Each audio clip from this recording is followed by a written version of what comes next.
Okay.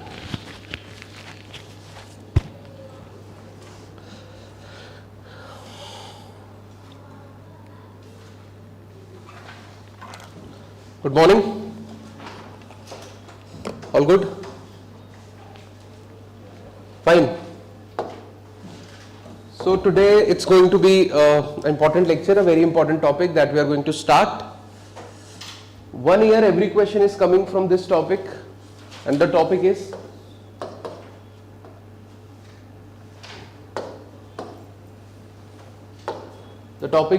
emotional. You can write this heading and then we'll start.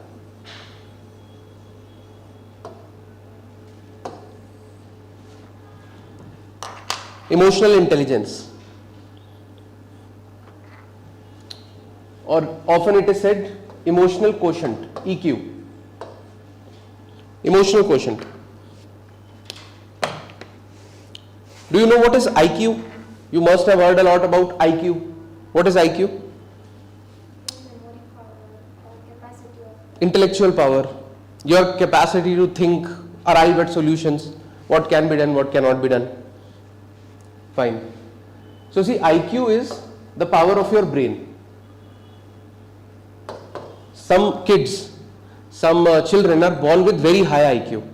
Their brains are genetically very good. They can think of solutions. Of course, if you see some people, you talk to them, you feel like they are very intelligent. One reason can be they have learnt over time. Other reason can be they were born very with high IQ. So there are two reasons. High IQ.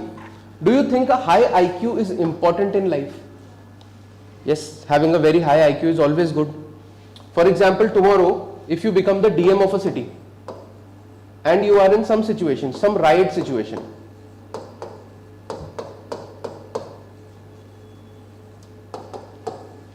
do you think having a high IQ will allow you to come to some out of the box solutions also at times? Yes, so we will be able to arrive at solutions, think out of the box, can do a lot of things. Even clearing this exam of CSE, do you think you require very good amount of IQ? You need to learn, you need to understand, you need to apply concepts. That is all IQ. But it is said that the role of IQ in your life or in your success is only 20%. 80% of the credit in your success in your life is credited to EQ. Why EQ? What is EQ? Are we all emotional beings? We all have emotions. Sometimes you feel anger, sometimes you feel love, sometimes you feel like giving up, sometimes you feel like tired, sometimes you feel very motivated, sometimes you feel like helping the other person, sometimes you feel like not helping the other person. All these emotions, man is a product of his emotions. Suppose you are clearing CSE, you are giving this exam, you said high IQ is very, very important. But do you think anybody can clear this exam without studying very hard? For 2 years, 3 years, maybe 6 years some people take. So for that you need to have a very good control over your emotions. There will be days you will feel like crying. There will be days you will regret your decision to totally enter this preparation altogether. Why did I enter? There will be days when people will be celebrating. Your friends will be placed somewhere, they will be in good job, somebody will be buying a car or a bike or something, and you are stuck right there. At that point you might feel like hitting yourself, why did I jump into this? But still next day you will wake up and you will follow your schedule. How is that power coming? Is it IQ? No, that is EQ. That is your emotional quotient. What is happening? You are able to control your emotions. Even despite being in the worst of situations, you are able to control your emotions and still apply your brain. So this preparation, even this preparation, IQ is important, but the more important thing is EQ. You are going to give prelims 1 year prepared thoroughly, 10 hours. You go to the prelims exam, the paper is very unpredictable. Nothing is on the pattern. Somehow you are not able to clear it. You come back, you are dejected. Somebody you know who was very less prepared actually cleared it. It feels bad. Yes, it does feel bad. Even if he or she is a friend, it feels like I prepared more, I gave more time, still you cannot clear. But again you will prepare. Maybe this time you reach mains, not able to clear. Again you will prepare. Maybe interviews, not happening. So all that rejection, failure, everything, how do you handle it is controlled by EQ. Suppose this DM, you are the DM, you are posted, there is a riot situation. Your IQ will tell you what to do. What will you do in a riot situation? Stop the riots, talk to people, talk to the leader of this particular group, talk to the leader of this particular group, etc. But how do you actually talk to them? What should be your tone? Should you just be very friendly with them? Or when do you actually want to be hard with them? So when do you want to be soft? When do you want to be hard? That is all emotional content. For example, someday if you have a younger brother or sister, you have a younger brother or sister? Yes? Brother or sister? Brother? Both. So then let us take the example of brother. Your brother is doing something wrong. Fine, he is doing something wrong and you know that something needs to be done about it. What are your options? Either complain to parents, talk to him directly, scold him, hit him, or make him sit and understand. And all these scenarios are justified based on what he is doing. For example, if he is taking drugs, you need to take a strong action. Maybe if he is not focusing on studies, then another action needs to be taken. If he is not focusing on studies, will you just go and hit him? No. What will you do? You will talk to him politely. But if he is, for example, seeing porn, in that case, can you go and hit him? Yes, you might. You can say, what are you doing? This is not. If he is taking drugs, then at this time you might actually go to your parents or maybe take him to a counselor, therapist. What decision has to be taken? How am I going to talk to that person is all what it is called emotional intelligence. So emotional intelligence has 4 elements essentially. The first element is self-awareness. Self-awareness, like I should know I am feeling jealous from some person.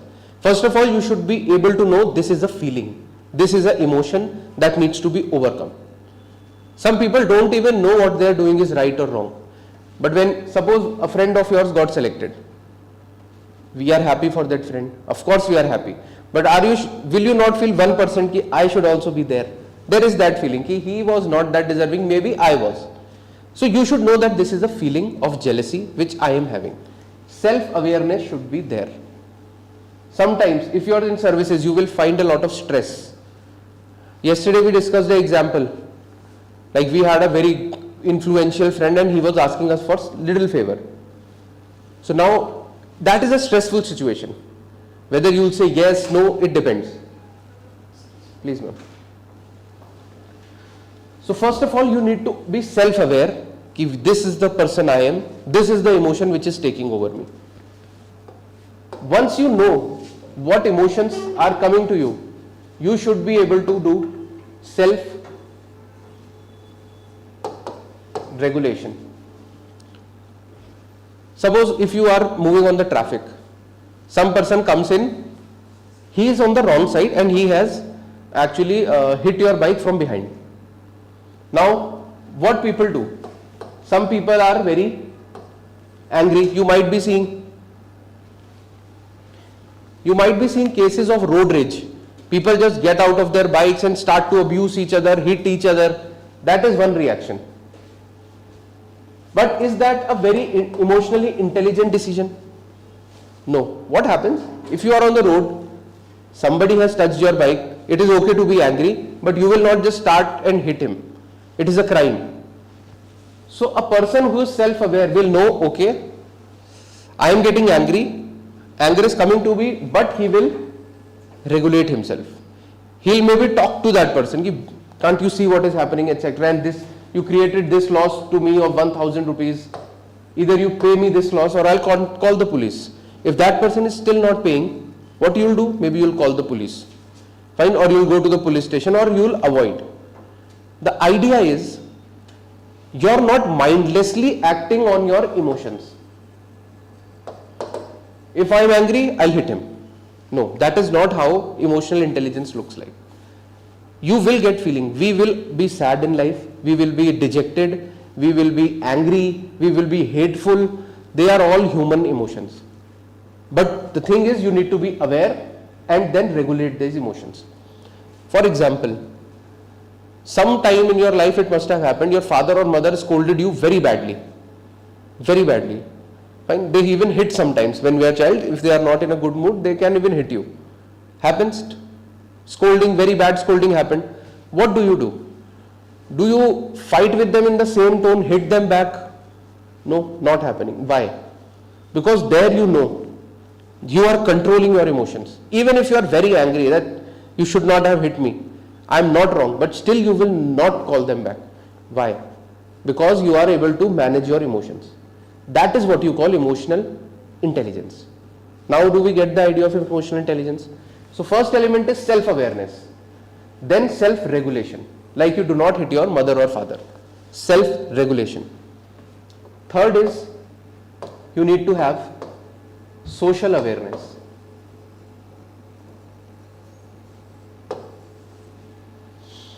So first part of emotional intelligence, these two are talking about managing your own emotions. If I am getting a feeling, how to manage that. But emotional intelligence is not just managing your own emotions. It is understanding the state that the other person is in. For example, suppose you cleared IAS exam.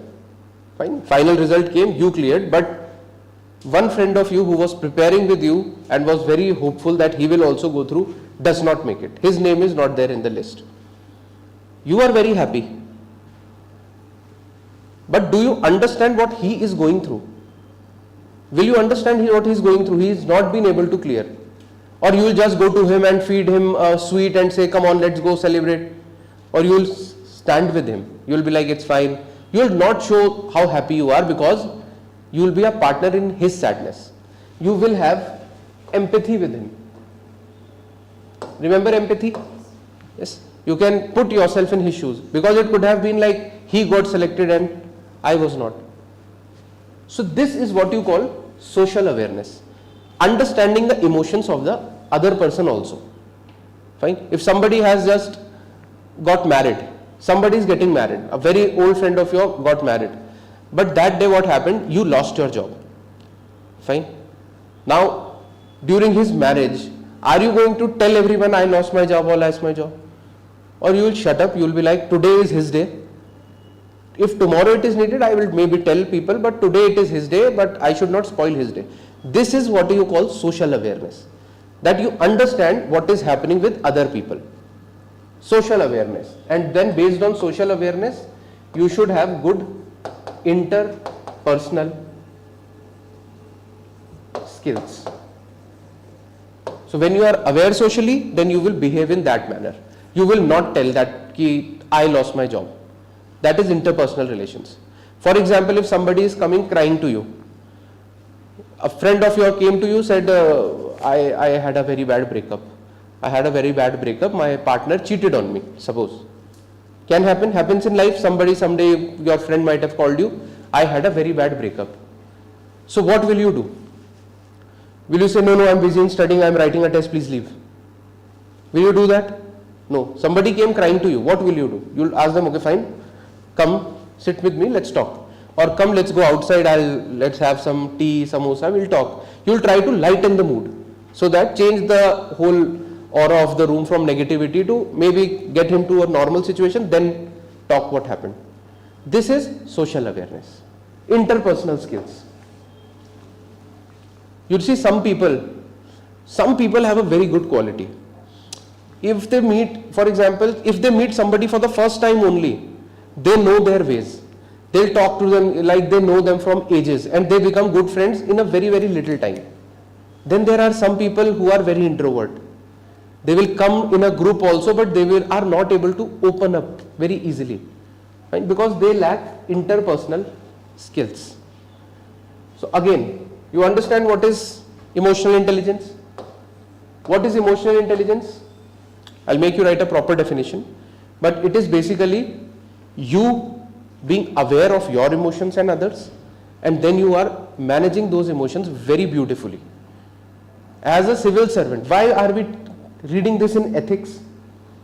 Because have you seen case studies? We have done some case studies. In some case study, it was like you are put in a very stressful situation. When you become civil servant, you will have a lot of pressure. What pressures you will have? You will have pressure from your family. You are not giving me time. Your children will be there who are saying ki mama or papa does not come home. She comes at 11 p.m. leaves at 6, because there is very heavy workload. Especially if you are in IPS, there are no timings. There is no festival. On festivals, it is in fact a more heavy day for IPS officers, because there is more probability of crime happening. So your family will always be saying ki you are not giving them proper time. Your bosses will be calling you again and again, telling you how this happened, what happened, etc. Third, politicians. Wherever you are, there will be politicians. They might be coming to you with very illogical demands, which you cannot fulfill, but they are powerful politicians. Again, they will threaten you, do something about it. So politician pressure is also there. If any crime happens in your city, there will always be a media person sitting right outside your room. Sir, what do you have to say about it? When you get up in the morning, open newspaper, newspapers are criticizing you. You cannot do anything, he is the worst IPS officer this city has seen. All these pressures. How do you handle these pressures? One thing is, you are a very bright student, you got AIR 1 in IS exam. So what? When you are actually on ground, all this bookish knowledge is not going to come into play. What you need? Emotional intelligence. Fine, I will manage whatever happened. For example, do you think the PM of the country, whether it is Indira Gandhi, Nehru, Modi ji, whoever, do you think it is a very, very stressful job? Yes. One day you are getting a call that China is building something. Next day US person calls you that Trump has taken this decision. What do we do now? What do we do? Then some crime in Delhi has happened. Students are coming to protest. Then some people died in some road accident. Then there is a disaster. You saw yesterday there was a disaster on the China-Nepal border. Now there is Nepal in this area, there was a huge disaster, please send help. So on one side you are sending help, on one side you are managing the army, you are also seeing some intelligence inputs coming from Pakistan. In the evening you have to leave probably for France, you have a visit schedule. Some person, a foreign dignitary German person is coming over here. Also you have an election rally somewhere, maybe in Karnataka, Bihar, anything. States are saying my river water is not coming properly. 2 states are properly fighting over it. So it is a very, very stressful situation. You become the PM, you hold power. And in your party, maybe some MLAs or MPs are saying that we are not happy, we will switch to other party, etc. So it is a very stressful situation to be in. What is the age of our current PM? Approximately 76, I think it is, 76, 77. So this is the age. Do you think you are, I think 23, 22, 23ish, maybe somebody is 21. Can you handle this much pressure in this age? But this guy is handling it in 76, 77. Not easy. How is he handling it? Because he has a very high emotional intelligence. In fact, if you see, this is displayed. If he goes to some foreign visit, you might have seen he tries to develop relationship very beautifully. Like he is holding hands over this, then there is a melody. Have you seen Italy's PM Melanie and Modi ji? They are like posting on social media. What is it doing? It is showing that we are friends, trying to have a good foreign relationship, emotional intelligence. When he goes to Assam, then he is wearing a particular attire, Assamese attire. Why is he doing that? Because he has interpersonal skills. Those people need to feel that he is one of our own. That is emotional intelligence. A prime minister is not made for his IQ. For IQ related tasks, he has IS officers, he has big think tanks, will all tell him what to do. He is not making the GST bill. He has ministers, IS, bureaucrats, everything. What he needs to do? He needs a very high IQ. How many ministers are there? Maximum size of cabinet or council of ministers in India can be 15% of 15% of members of the which house? Lower house. Correct. So 15% of Lok Sabha. Correct. Which comes out to be approximately somewhere around, let us say, 80 ministers are there.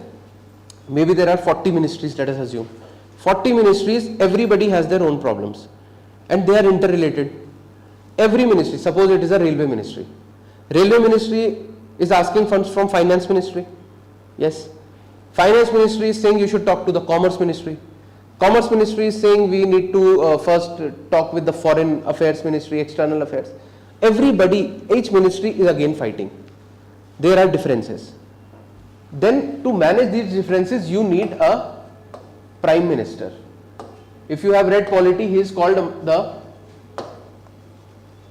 moon among stars, because he has the task of coordinating a lot of stuff.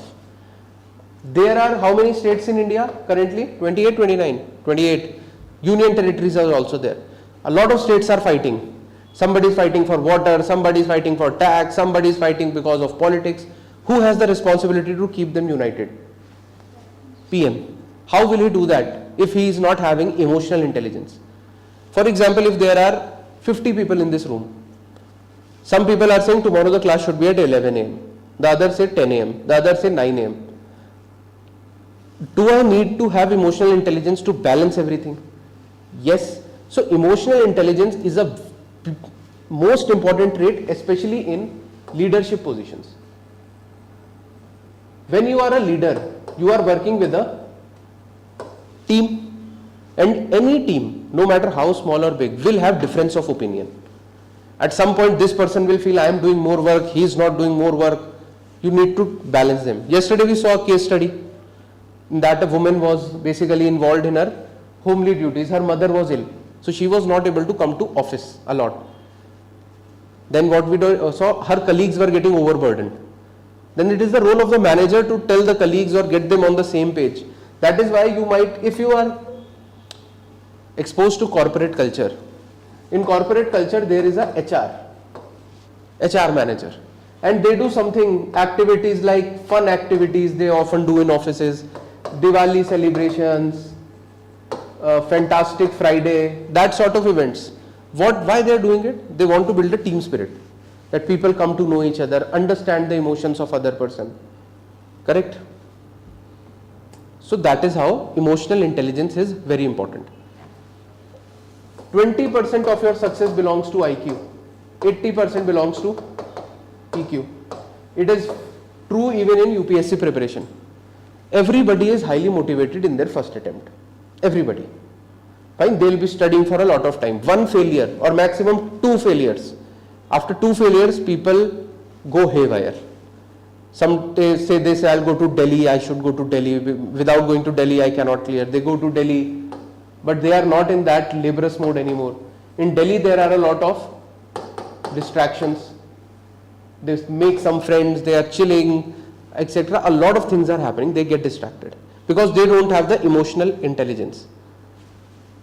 They are not able to self-regulate. If suppose you tell me you have a plan to study 3 hours, or you have a plan today, I will write a full paper, 3 hours you have dedicated, slot 4 to 7. At 3:30 your friend calls you, it's my birthday, let's go have a party. I'm throwing a party, see we have not met for 1 year, I'm only asking for 3 hours now. Can you come? He is also coming, she is also coming, a lot of your old friends are also coming. It will be a very good meetup. What will you do? Will you get the feeling, at least a thought, I should go, tomorrow I can write the test, or I will write it in the night? Happens? Self-awareness. But some people will say yes, and some people will say no. You'll be like, no, I understand, you can have fun, I'll meet you later, not today. This is what you call self-regulation. You are understanding the emotions which are coming to you, but you are able to regulate them. You are not like, oh yes, I'm party coming. No, that's not how a person looks like. Especially if you are a civil servant, then it becomes even more important to you. Do you think Virat Kohli, a lot of people that they told me their idol is Virat Kohli, a celebrity who they think is very good. Virat Kohli has a very good IQ or EQ. His IQ, we can understand that he is a very good batsman. His batting skills are very good. But is he Virat Kohli because only of his batting skills or because of his EQ? He said for 5 or 6 years, there was an interview, he said for 6 years, I have not eaten butter chicken, which used to be his favorite. Can you live without your favorite food for 10 years? At least one in a month you will just call your mother, say, I feel like eating it. But it is important for his job. He wants to be at the peak of his fitness. And that is why he has totally controlled his self-regulation. Remember, I will not eat it, no matter what. He said, I can even eat boiled foods forever. He has killed that craving now of spice, of taste. No, not needed. What is needed? I will regulate my emotions. Everybody wants to eat something. For example, when you are passing through a street food lane, there are smell coming. But do you just eat? No. Why will you not eat? A person will eat, other person will not eat because he will regulate his emotions. So Virat Kohli is a good batsman, but there are plenty of good batsmen in the world. Even in India, you can find people who are better than Virat Kohli in batting. But emotions, he controls his emotions. Have you heard about MS Dhoni? Very good example of emotional intelligence. He was called Captain Cool. Why do you call him Captain Cool? Because if we lose, he is the same. If we win, he is the same. He is not getting swayed by what is happening outside. In fact, suppose a person comes to you. You are sitting and reading some stuff important for your UPSC. A person comes to you, starts to abuse you. What will you do? What will you do? You'll argue with him, what happened, why are you doing this? And then he's abusing you. What will you do? Will you further get engaged? You are getting engaged, your 1 or 2 hours is wasted, then he leaves. Or maybe you complain about him to some senior or police or whatever. You wasted 5 hours of yours and your mental space also. Your whole day is wasted. This happened with Buddha.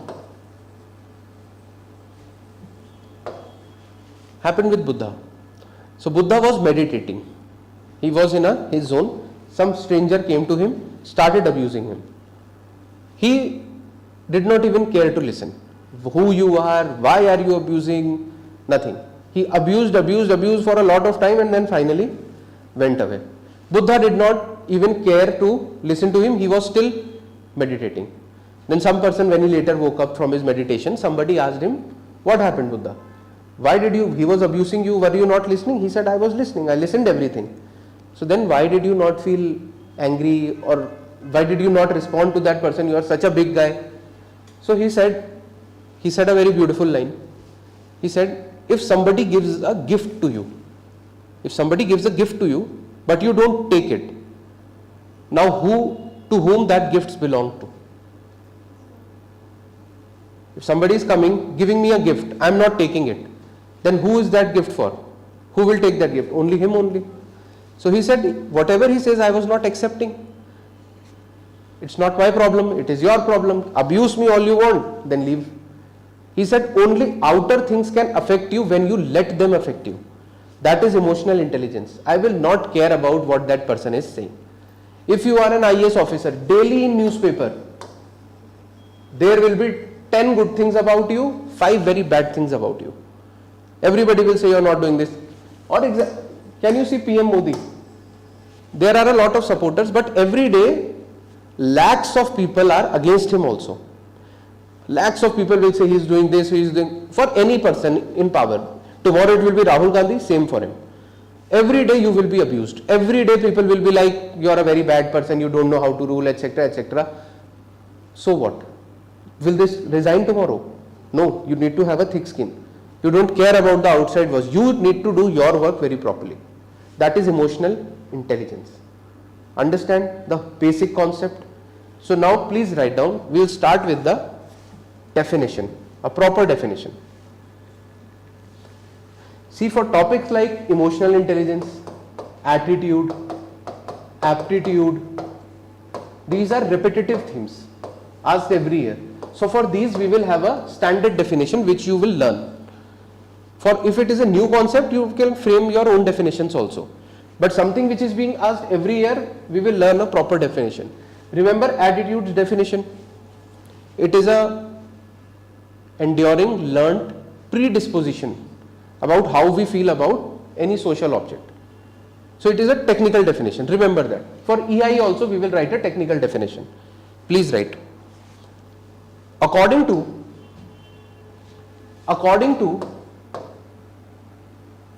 Daniel Goleman,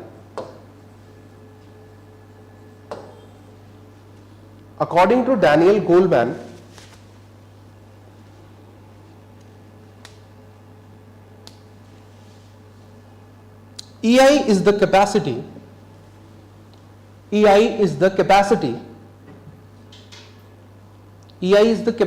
to understand, according to Daniel Goleman, EI is the capacity to understand one's emotions,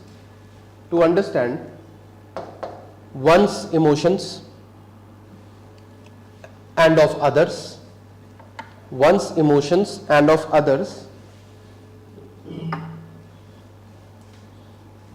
and the capacity to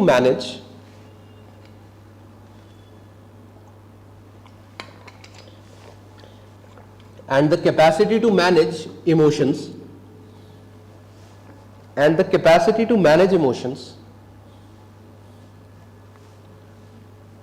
well within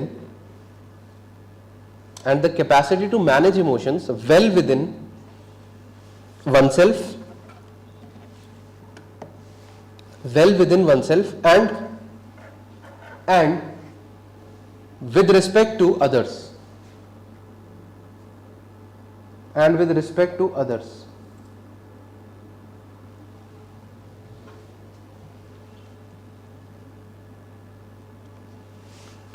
To have a healthy and productive life.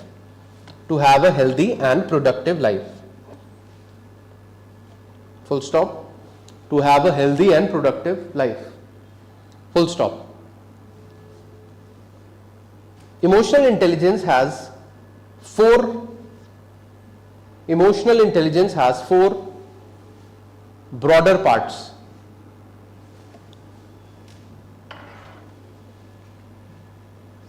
Emotional intelligence has four broader parts.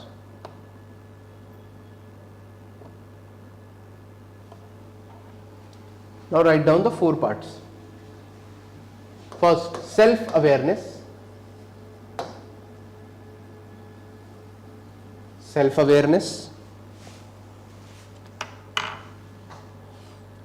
This is the capacity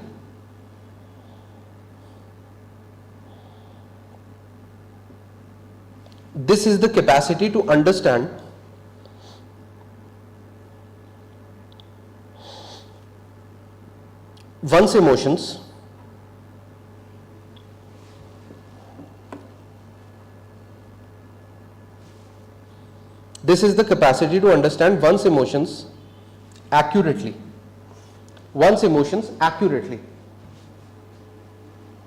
Example: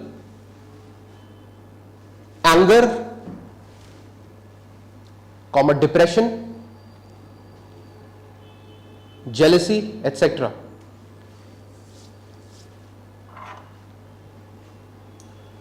So again, first part of emotional intelligence, self-awareness.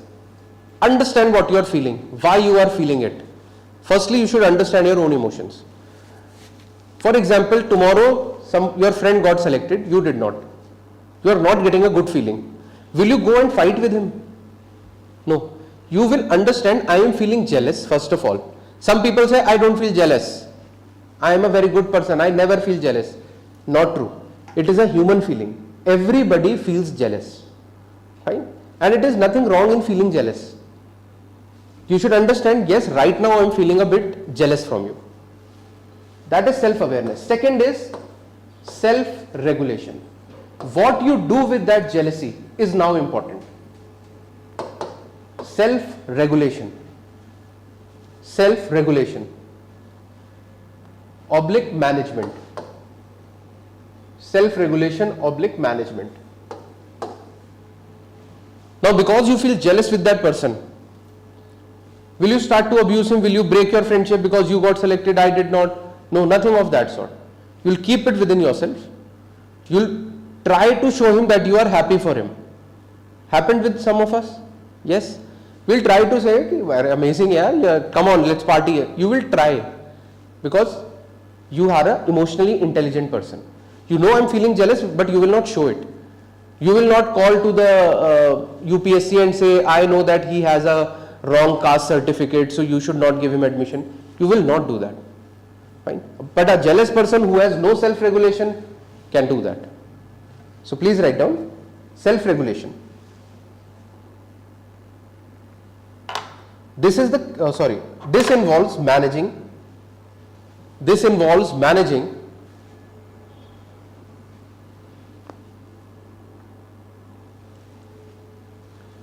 one's emotions. This involves managing one's emotions. Full stop. It does not mean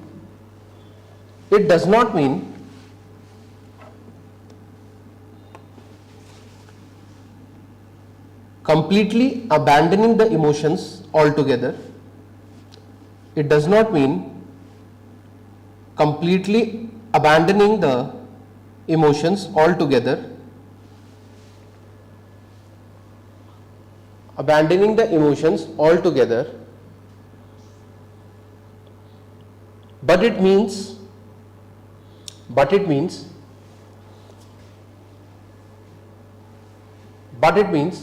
filtering the desired emotions. But it means filtering the desired emotions from the undesirable ones. Filtering the desired emotions from the undesirable ones. Filtering the desired emotions from undesirable ones. Full stop. Self-motivation is a part of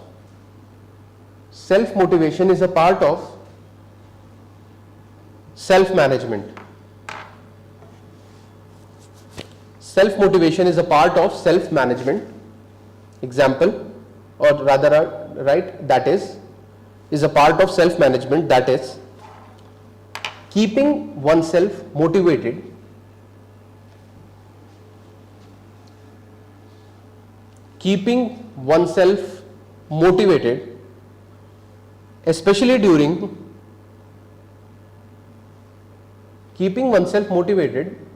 especially during a crisis.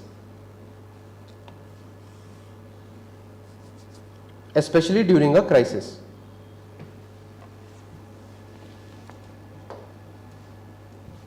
I'll give you an example. Self-motivation. We discussed about Virat Kohli.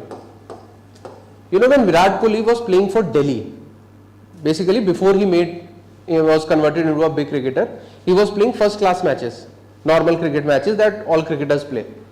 So what happened? His father expired. While he was playing, his father expired right between his game. Fine. So what will an average person do? They'll tell ki my father has expired, I'm leaving. A normal cricket match, first class match, is not that important. But he did not do it. He went home, yes, got involved in all the procedure. In the morning, he cremated his father.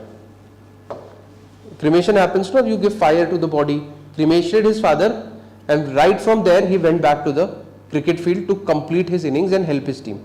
And then I think he hit a century in that match also. Did not tell his teammates that this has happened, because otherwise what would have happened? The whole team atmosphere might have become a bit negative, right? Sympathetic. He did not want that. Do you think this presents amazing level of self-motivation? Your father has died, but you are like, fine, it is happened, I am very sad, but I also have a duty to do. And that is what his duty was. So this is again an example of self-management or self-motivation. That is why we see these people at that level. A normal human being will not be doing this. For example, sometimes you don't feel good or you cannot wake up in the morning, you skip the class. It's fine today, I feel sleepy. That small reason you are skipping the class. His father died, he did not skip the match. That is emotional intelligence, the control over your emotions. Every day when you are waking up, you might feel, I should sleep 5 more minutes, 10 more minutes. That feeling happens with all of us. Sometimes we sleep also. But what is happening? You are letting your emotions win over you. It is said that if you do that, even before starting your day, you are starting with a loss. First thing, you lost to your emotions. So you will not have that day. But have you seen some individuals, they wake up 4 or 5 in the morning, they go for a run or a gym, and they are doing all this stuff by 7 p.m. Before you even wake up, half of their day is done. All fitness related, all stuff done. Some people are getting up at 4 and finishing one subject by 7 a.m. itself. You are waking up at 8:30. Then you are wasting time. It is all about this, the mindset. And what is the mindset exactly? Emotional intelligence. Control all your emotions. There is a write one, or rather first we'll write these 4, then there is a quote. I'll writing the quote, don't write it here, or you can write it in the beginning if there is some space. Rule your emotions.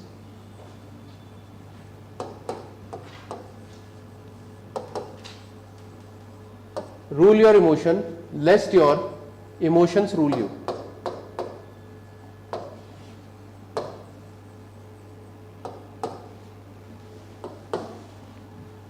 Rule your emotions, otherwise your emotions are going to rule you.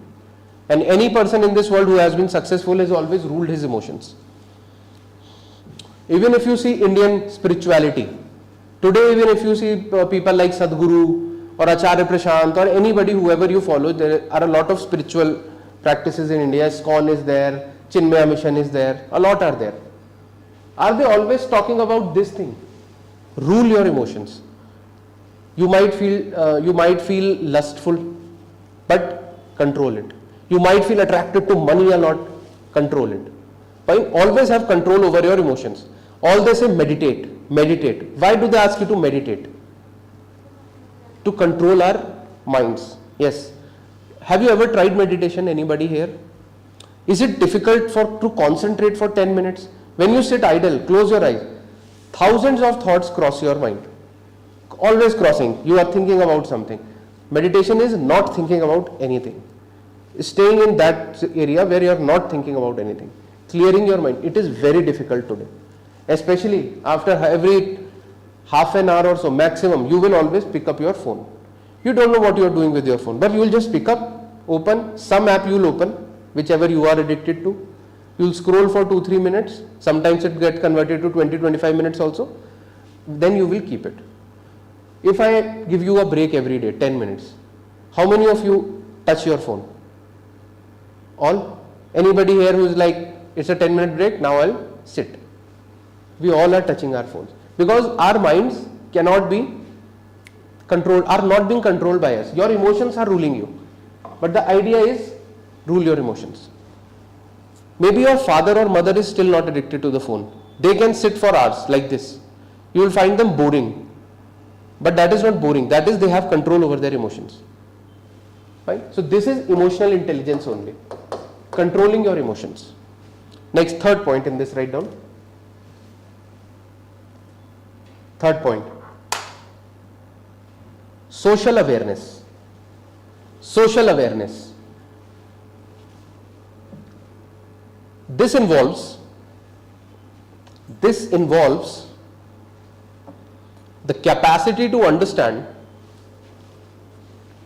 This involves the capacity to understand others' emotions,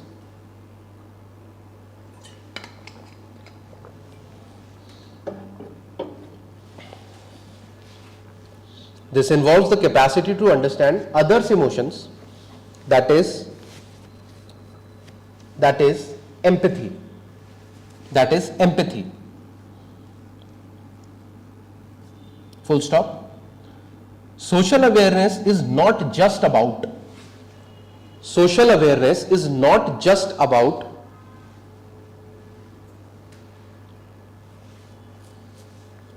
knowing other person's emotions, is not just about knowing other person's emotions,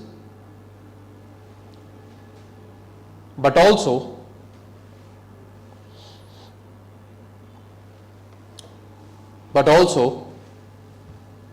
finding and understanding,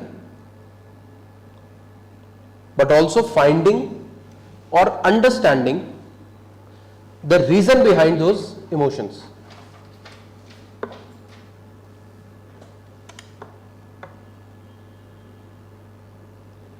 Finding or understanding the reason behind those emotions.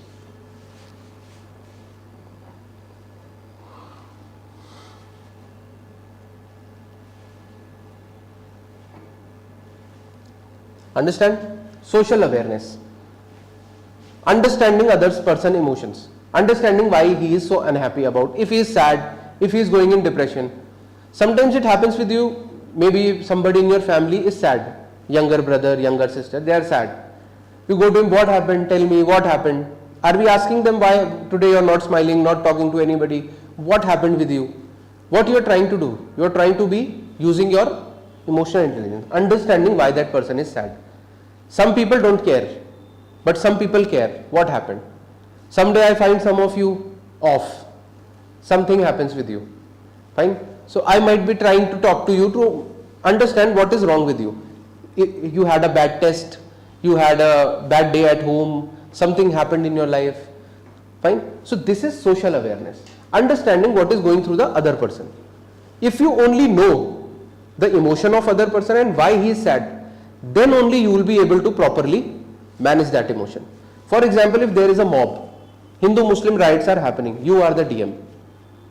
First of all, you have a lot of pressure. Your seniors are calling you, stop it anyhow, etc. So you are controlling your emotions. First, emotional intelligence, self-awareness and self-regulation. And they have told you, don't use force on any of them. So you have to regulate. You have to, the idea is, I will talk to them very nicely. First thing we do, persuasion. Remember, you want to persuade both groups to not fight. Can you do persuasion without understanding their point of view? Now this person, one person in this Muslim side is very, very angry.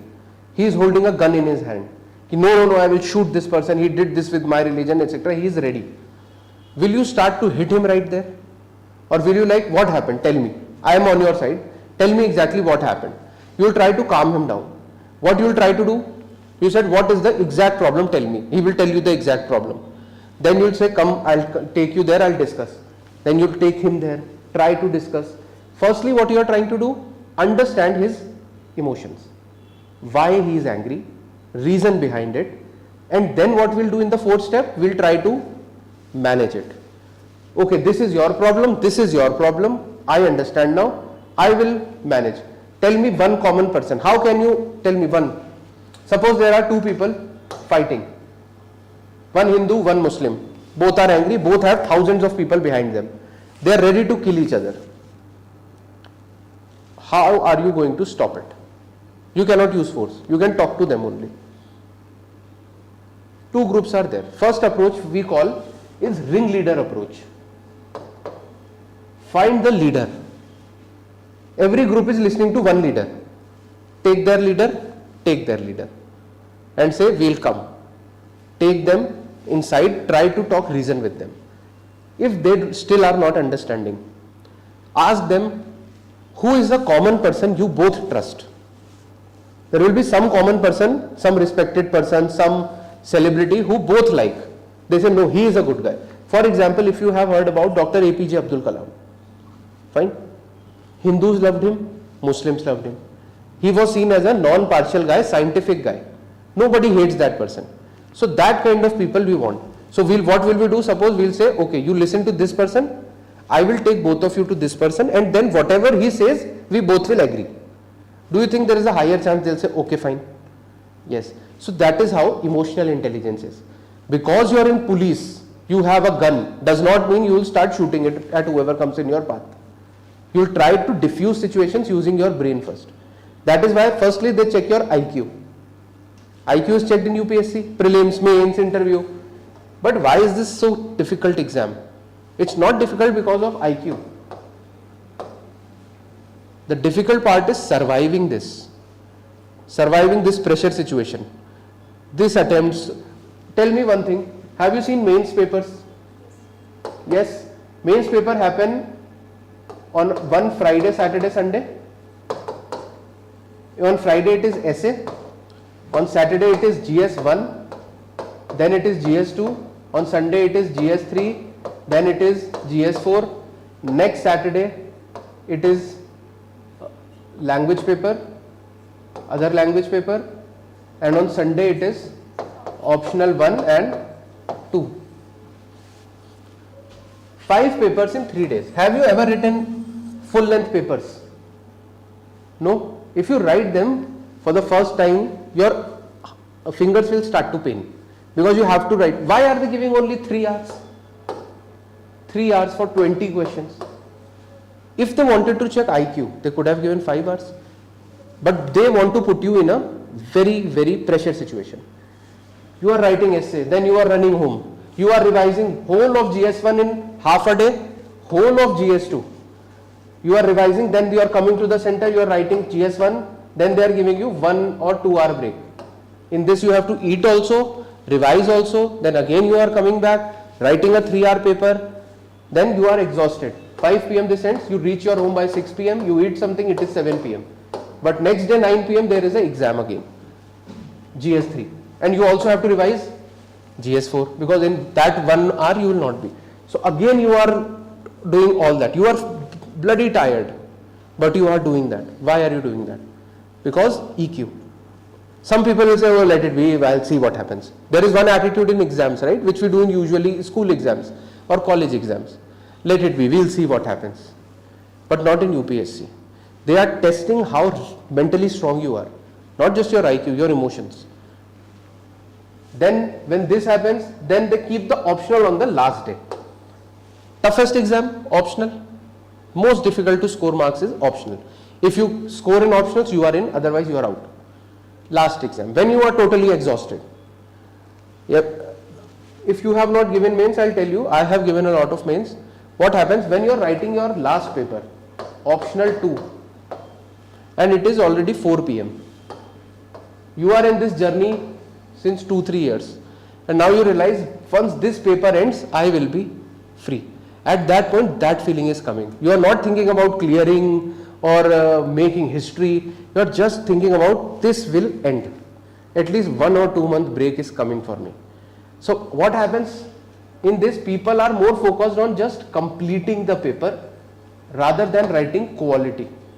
Because somewhere around 4 PM they have given up. They are like, it's done, let me just finish and move away. Because your mind is so much tired. Your mind is telling you signals. You are in a very uncomfortable situation. You want that situation to end. It should get finished by 5 and finally I can move out. All the pressure since 2 years will be released. And this is exactly where quality gets compromised. A lot of people do not score good in optional 2, any subject. Optional 2, usually you will not see very good scores. One big reason is your mind is tired. But if you see rankers and their mark sheet, they will score good in optional paper 2. Why? Because they are the ones who are taking the lead there. Have you followed a marathon? Ever saw marathon? What is a marathon? People are running in a marathon. How much kilometers is a marathon? 42 kilometers. 21 kilometers is half marathon. What happens? Some people, if you tell them we are going to a marathon, from the first second they'll start to run very hard, very fast. They are on the lead, but they get tired. And once they get tired, they are like, fine, I cannot run anymore, I give up. But if you have seen people ending marathons, they are just very, very slow. Very slowly running 42 kilometers. It requires this strength, that you are not giving up. Sometimes what happens, they just cross the boundary and they fall off because they are so dehydrated. But this mind, this emotional intelligence is important in every phase of life. Correct? So last write down, the fourth point. The fourth point is management of interpersonal relations. Management of interpersonal relations.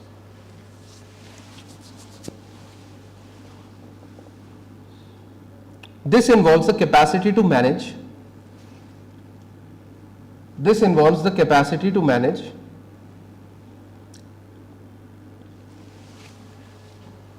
social relationships, to manage social relationships, capacity to manage social relationships after knowing and understanding,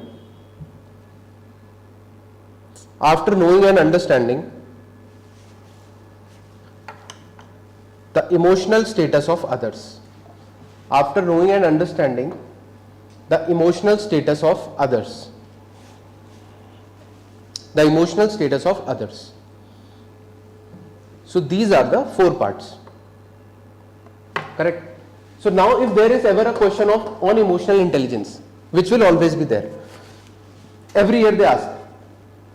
Firstly, we will define the definition given by Daniel Goleman. You defined it. Next, below that, just draw a diagram. What is the diagram? Parts of EI. How many parts were there? 4.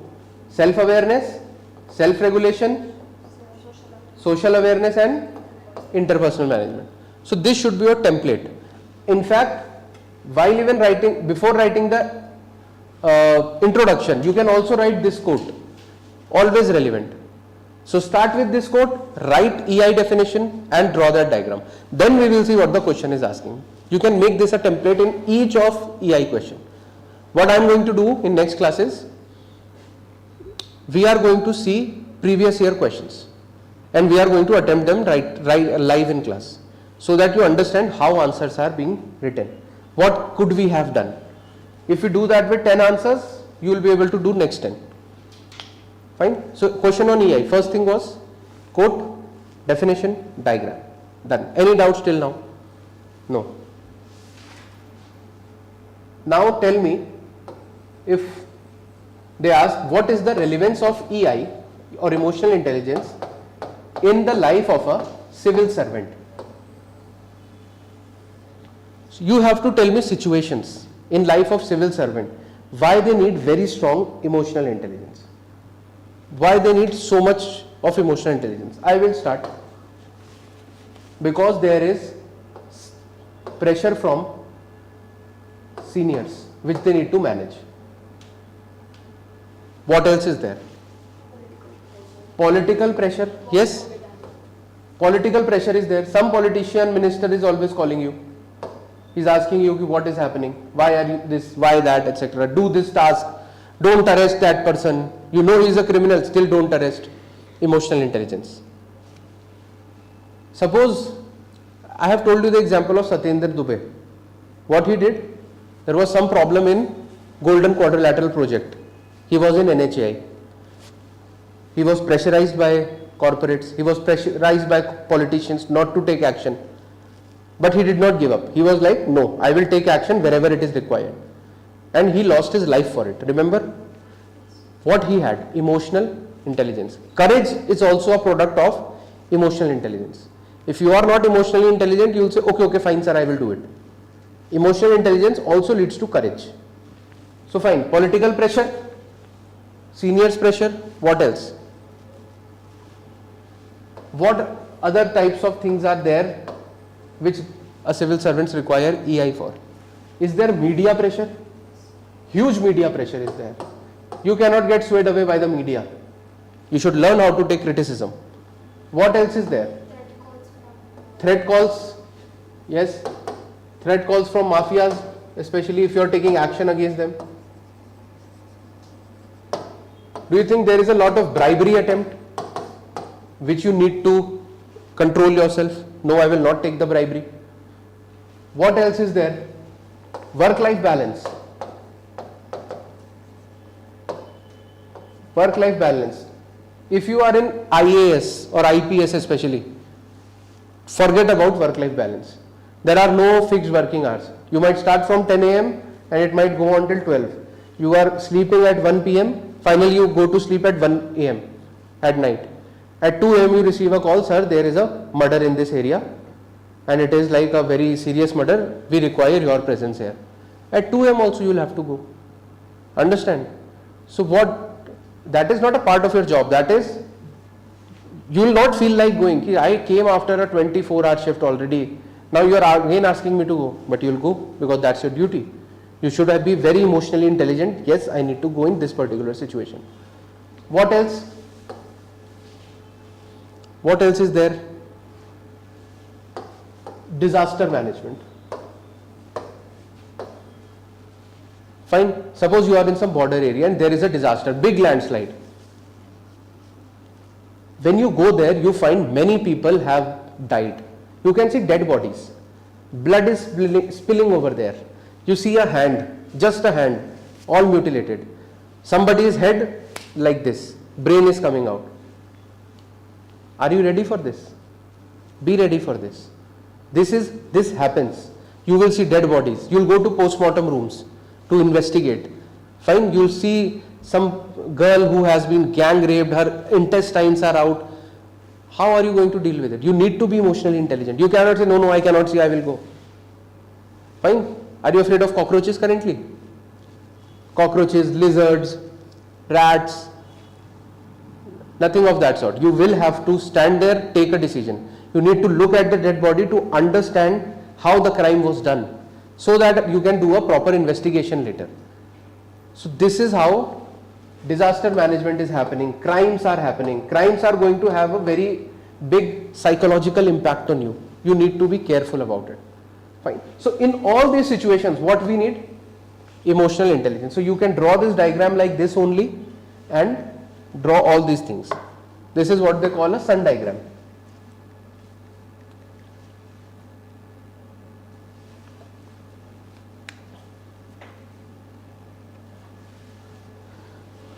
There can also be public pressure, like a public protest, like one which happened in Delhi. So public protest is happening. Maybe two groups are fighting, so you have a pressure from mobs. Mobs is a group, Hindu-Muslim fighting, you have a pressure. So you can say management of mobs.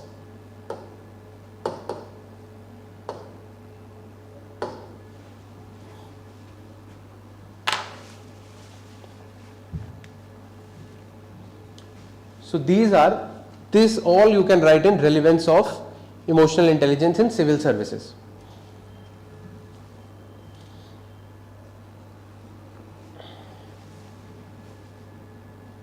Do you think an emotionally weak person can survive? No, especially if you are aiming for police services. Forget about police services if you are not very emotionally strong. You have to be.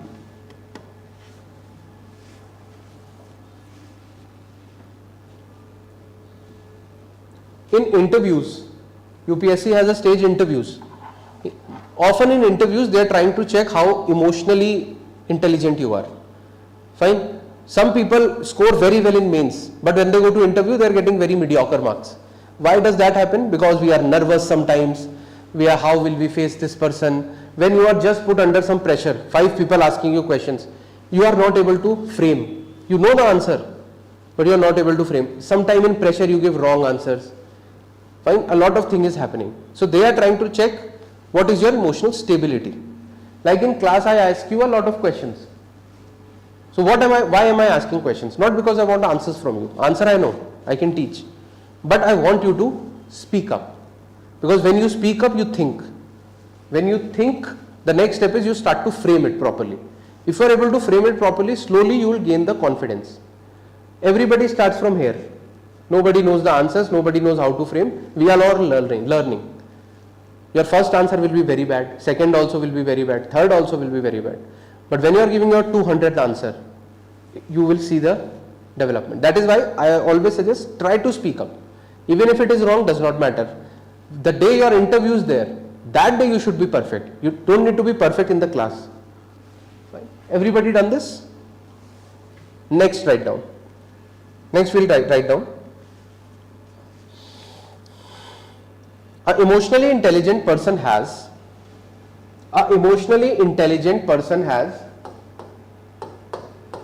then we'll write some points. Has, first, capacity to convert challenges to opportunity. Has the capacity to turn challenges to opportunity.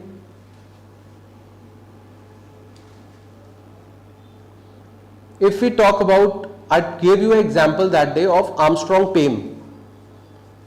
What happened? Armstrong Payne, a lot of people came to him protesting against him ki we want this particular road to be built, why are you not building this road, it has been so many years, etc. Pressure.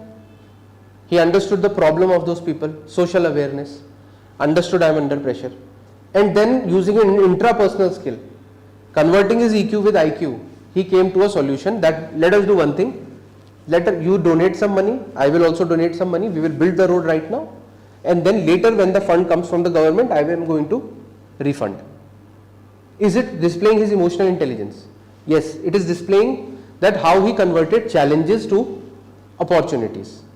That is what an emotionally intelligent person does.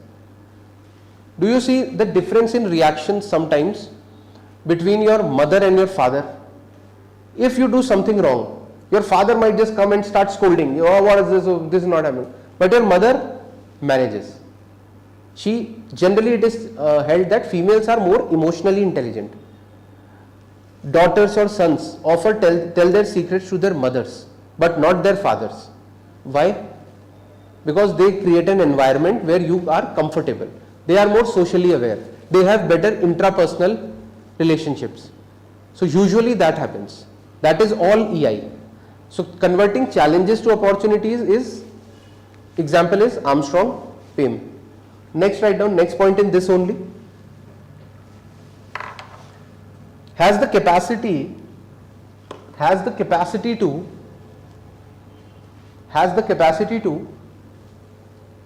keep oneself immune, has the capacity to keep oneself immune from personal attacks,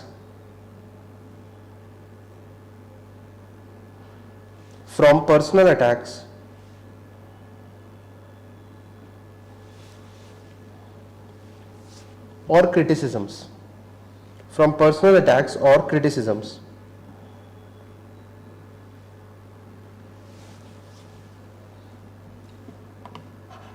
From personal attacks or criticism. Next, has the capacity to keep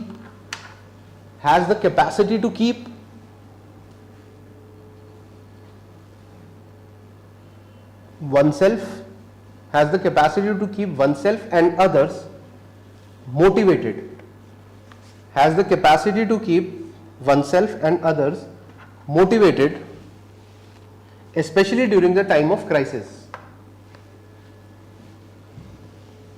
Especially during the time of crisis.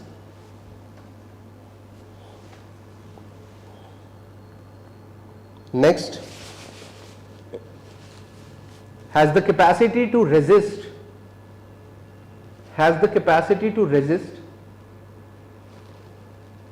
public pressure, political pressure rather, write down, has the capacity to resist political pressure, comma, media pressure,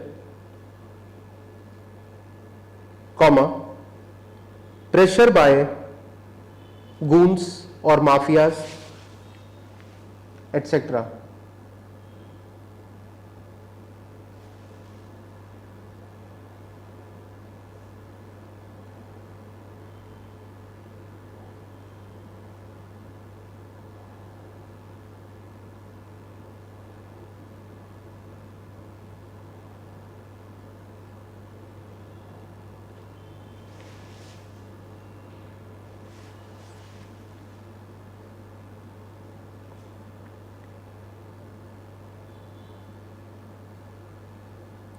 Has capacity to empathize with others. Next,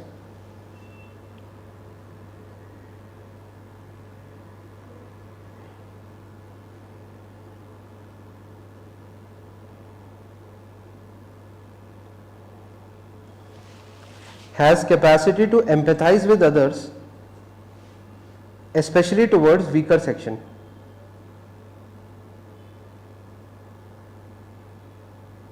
Has capacity to empathize with others, especially towards weaker section. Next, responds to the crisis.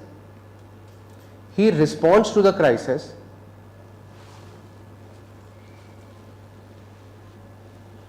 Responds to the crisis in a well curated way. Respond to the crisis in a well curated way, rather than giving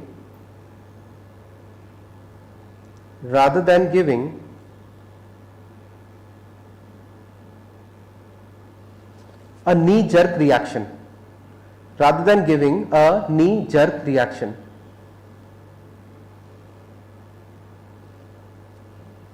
Next, capacity to create, has capacity to create a win-win situation. Has the capacity to create a win-win situation for different stakeholders. Win-win situation for different stakeholders while handling the situation. For different stakeholders while handling the situation.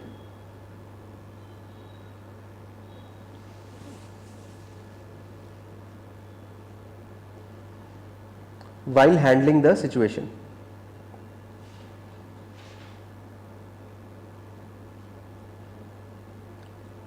Next, capacity to manage work-family conflict.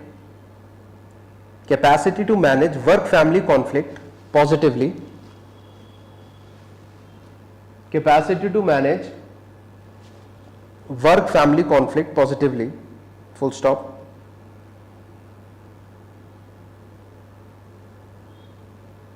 Next, displays intelligent decision making. Displays intelligent decision making during disasters. During disasters.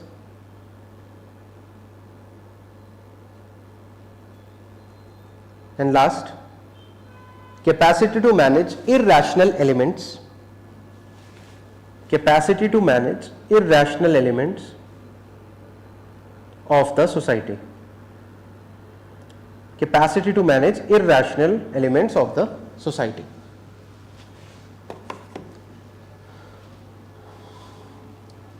Fine, so this is all we need to do in EI. Write one quote here. Write one quote, a very important quote. With this quote you can use in conclusions also. Completed answer, then conclusion you can do with this quote. Write down, people don't care. People don't care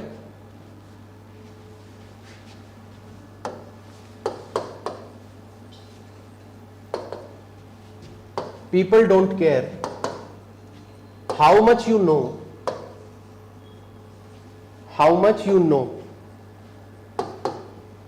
comma, until they know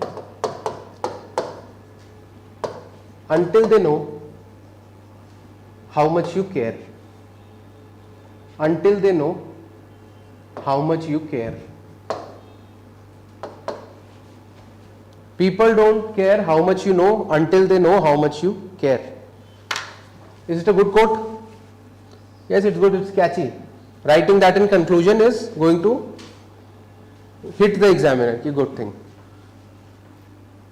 Fine, so this is all we needed to do in EQ. I'll just check if you need to do anything else, otherwise we will do a case study or 2-3 case studies related to EQ.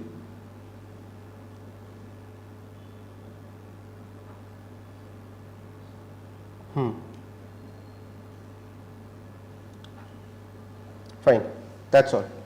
Write case study. Now we'll do a case study. Small case study only, not a very big one this time. You are, write down, you are a leader of an organization. You are a leader of an organization.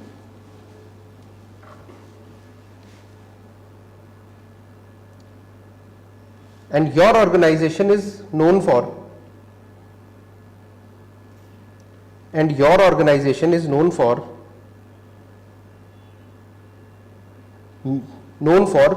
merit,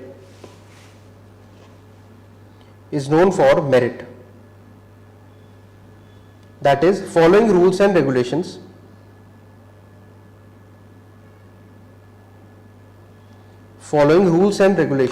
accordingly.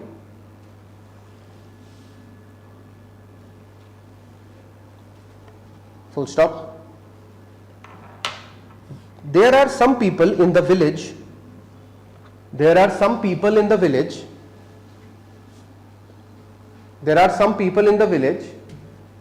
your organization is operating. There are some people in the village where your organization is operating.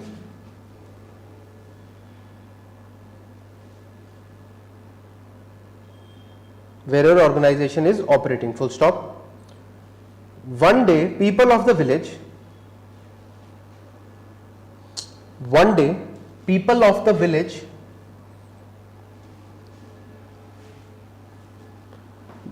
vandalize the gate. One day, people of the village vandalize the gate of the organization. Vandalize the gate of the organization. It's like breaking the gate of the organization.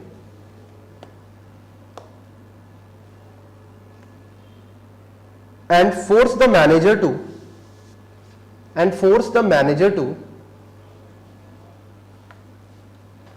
put them on payroll.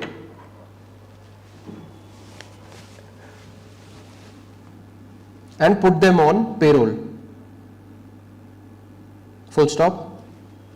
The mob starts to vandalize the property.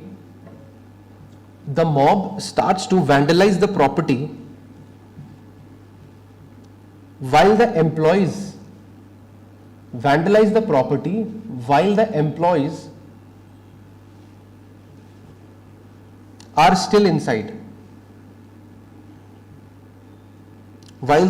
are still inside. Full stop. You are the manager.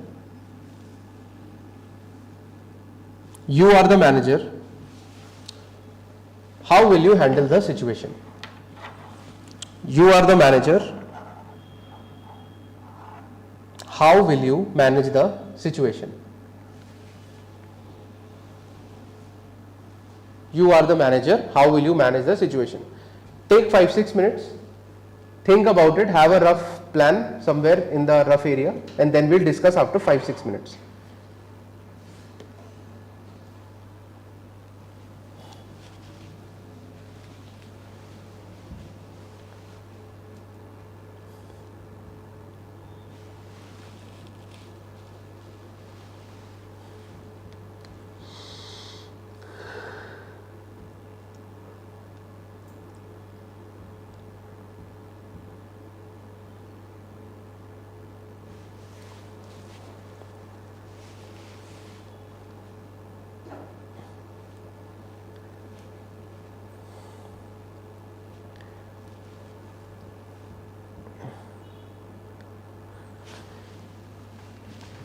Write down one thing in this first. Write down.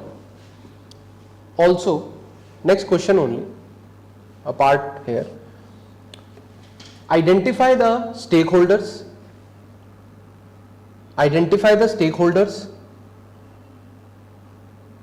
Comma, ethical issues involved. Identify the stakeholders, comma, ethical issues involved. And what are the ethical dilemmas? In this case? Full stop. analyze different options, with their merits and demerits, analyze different options with their merits and demerits, and then tell the best course of action.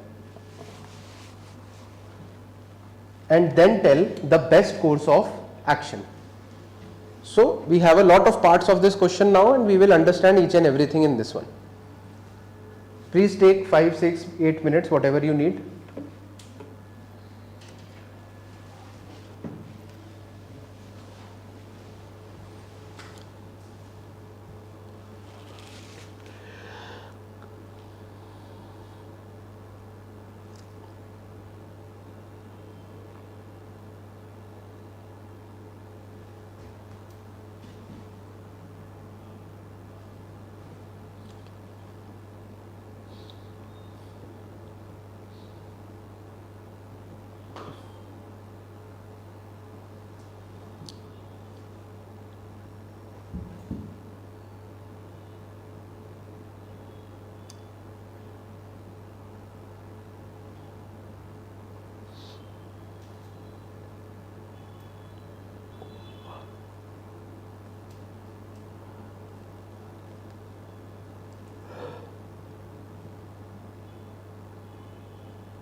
You want more time or should we discuss? We should discuss now? Okay. Let's start.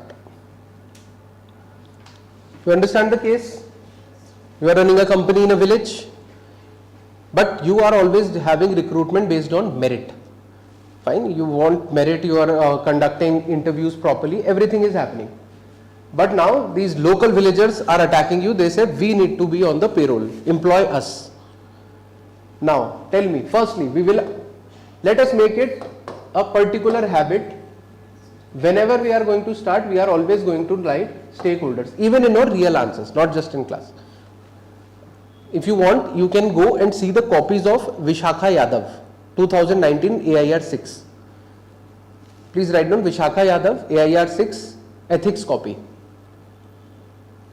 She took this approach. In every case study, she used to write stakeholders. Fine. In every question, you don't sit there and think what to do. Stakeholders will confirm. That is why in this question, I explicitly mentioned identify stakeholders. Even if not asked, identify stakeholders. Fine. It is going to give you some marks. Who are the stakeholders in this case? Tell me. So you, basically manager, basically you, or you can say me. One stakeholder is the manager. Yes, ma'am? Employees, villagers,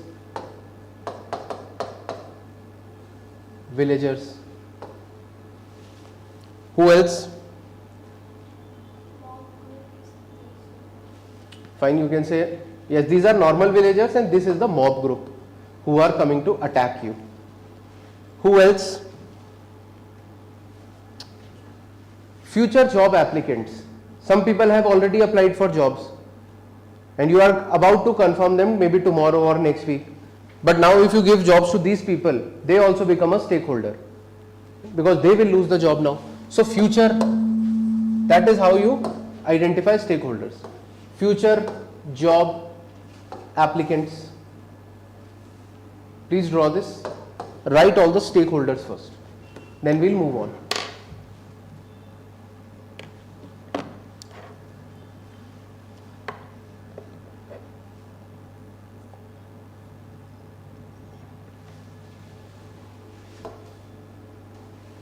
Is the local police also a stakeholder?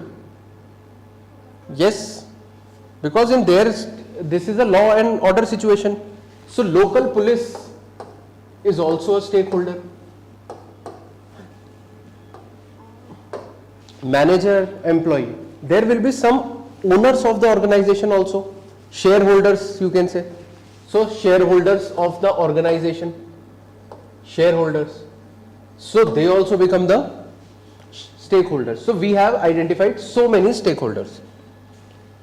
We have a lot of stakeholders. Now, what did we write? Ethical issues involved in this. Tell me, what are the ethical issues? What are the ethical issues involved?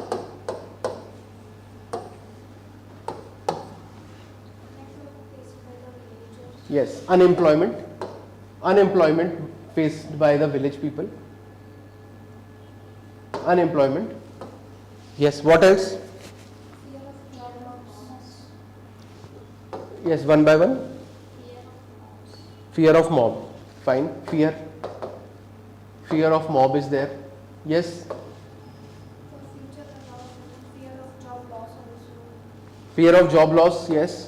By the people employed, they are like fearful of job loss. Yes, people are afraid they might lose their jobs if locals are employed. What else? Safety. Not job security, safety. Mob is outside, ready to vandalize and kill me. That sort of safety, safety of my life, that is also at stake. So life safety is also one thing. One ethical issue involved is rule of law. Where is rule of law? Where is the police? These people are vandalizing your property. If somebody tries to enter your home, is it a violation of rule of law? Yes, so rule of law is there. There is emotional appeal. These villagers are doing emotional appeal to you to employ more villagers. Any other?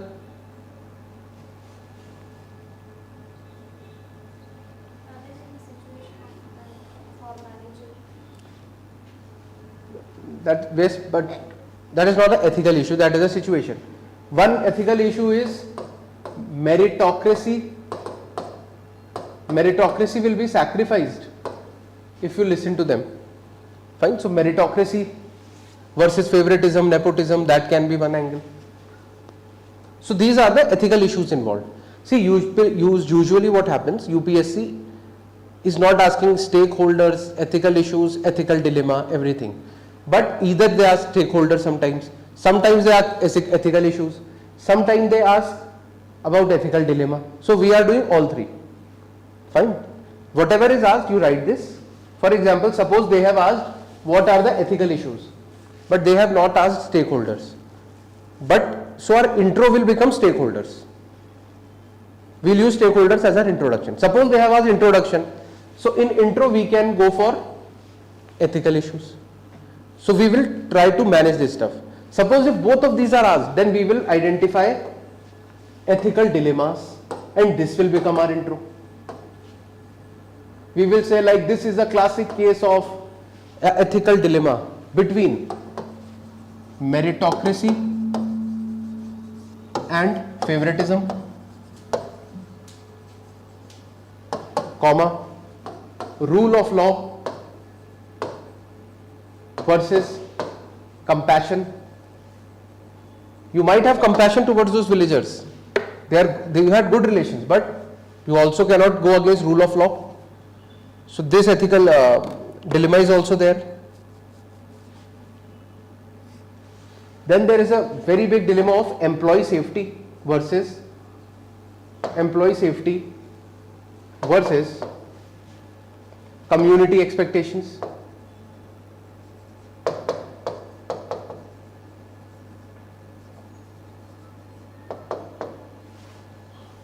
So these are the dilemmas involved.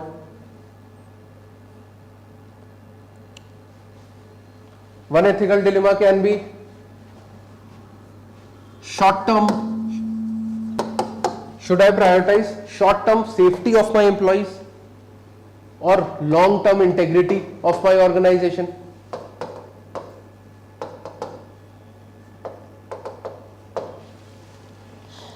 Are you able to understand this now? Any doubts in how we are arriving at these four dilemmas? Meritocracy versus favoritism. My company is famous for holding merit, but now they are asking me to go for favoritism. First dilemma. Second is, should I follow the rule of law or should I be compassionate towards these people? What they are doing is crime. Should I call the police, put them in jail, or should I be compassionate? Okay, fine, I'll see what I can do. Third is, should I focus on employee safety or community expectations? And next, what should I do right now? Should I give them some false promise, diffuse the situation for now, or should I focus on the long-term integrity of my company? So now, are you comfortable with these keywords? Now when we use integrity, you understand what is integrity. Fine. When we use meritocracy, rule of law, now you will understand why initially we devoted so much time to understanding each value. Now when I say compassion, you understand compassion, empathy. So now you have an understanding of the vocabulary. Only we are applying it. So stakeholders identified, ethical issues identified, ethical dilemmas identified. What is the next part? Options. Hard power versus soft power. Yes, you can say. Hard power, soft power is generally used in IR. So you can say, rather you can write in ethical dilemma, same concept only, just write in different words. You can say, should I calling the police versus persuasion. Remember persuasion? This is soft power only and this is hard power only, but in ethics vocabulary. Fine. This is also an ethical dilemma. What should I do? Should I persuade them or should I take legal action? Or calling the police, or rather you can write legal action. Good. Any doubts till here in this case study? No. So now we will move on to possible options. Possible options. Always try to write at least 3 options. Possible options. What is the first possible option? I have told you how to think whenever options are asked. Think about the extreme step that we can take. What is the extreme step? Agree to their demands. Fine, agree. Tell them, fine, we are going to we are going to put locals on the payroll. Agree to your demands. Is this the right thing to do? Definitely not. Then you will have to write, even if they have asked only, in this question I made you write, discuss the options along with their merits and demerits. Even if they have not asked merits and demerits, you will always write, if you are writing one option, merit and demerit. Basic structure, form this in your head. Whenever option is asked, analyze it from merit and demerit. It is an unsaid thing in ethics paper. So what is the merit? Tell me. If you agree to demands. Yes? Yes. Yes. Villagers get employment. Villagers get employment. What else? Employee safe. Employee safety ensured. Employee safety ensured. Trust between villagers and company restored. Trust is restored. So these 3 are the merits of this particular argument. But we are not going to take it because it has some demerits. What are the demerits? Compromises meritocracy. Yes, merit is being compromised. What else? Integrity of the company. Yes, ma'am? Yes, breaking of rules and regulations. Essentially, integrity. The company will lose its integrity. What else is the problem? That you are succumbing to violence. If today I agree to this community, give them jobs, do you think tomorrow there will be someone else? Yes? Some people will say, give me job, next day some caste will come, next day some religion will come. There is no end point of this. So it might trigger a chain reaction. Chain reaction of demands might happen. And this is a very short-term solution. Short-term solution this is.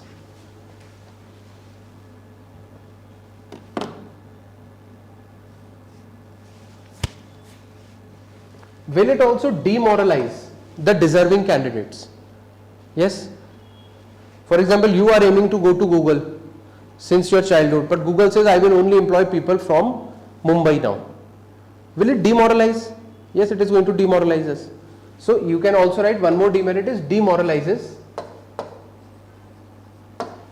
deserving candidates. Demoralizing deserving candidates. And one more you can write, it sets a dangerous precedent. Sets a dangerous precedent. Essentially our chain reaction point. Sets a dangerous precedent.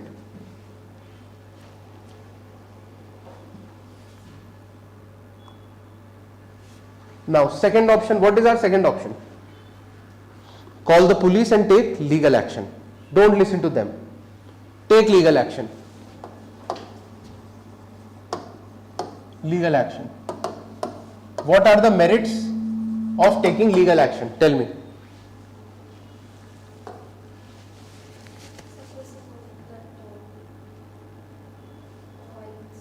Yes. Basically, violence curbed. Violence is curbed. Matter is sorted out. Rule of law is established. Rule of law established. So these are the merits of this point. Rule of law established, violence curbed, employees safe. employees are safe. But are we going to do this directly? No. Not going to do this directly. Because see, why are we not going to do this? Because you have to run the company in the same village. The police will come today and protect you. But what about night? What about tomorrow? What about 10 days after? They can come anytime, start attacking until the police comes. If you are the manager, you are also living nearby. They can attack your homes. A lot can happens. So you will not do this. You will talk to them. And so we will find a middle way. Firstly, tell me demerits of this point. The trust between villagers and company destroyed. Company and villagers is destroyed.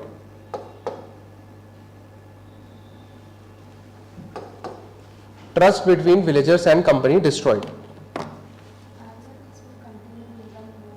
Yes. Reactionary, you can say, reactionary escalation possible. Reactionary escalation possible. Long-term hostility. Long-term hostility. Long-term hostility will be there. So these are the demerits of this point. Tell me, have you heard about Jallianwala Bagh? What happened? Jallianwala Bagh. That was the point when Indians actually were disenchanted from British. That was the final nail in the coffin. Basically what happened? Till then they were trying to exploit us, taking our money, killing our industries. It was fine. We were not able to understand. We always gave them benefit of doubt. But in Jallianwala Bagh, they opened fire on Indians. So once you go legal route or this violent route against somebody, then the problem is, for example, suppose in your family, we all have relatives. Some of the other relative is a bit problematic. Fine. In Indian families, we have big families. Some relative is problematic.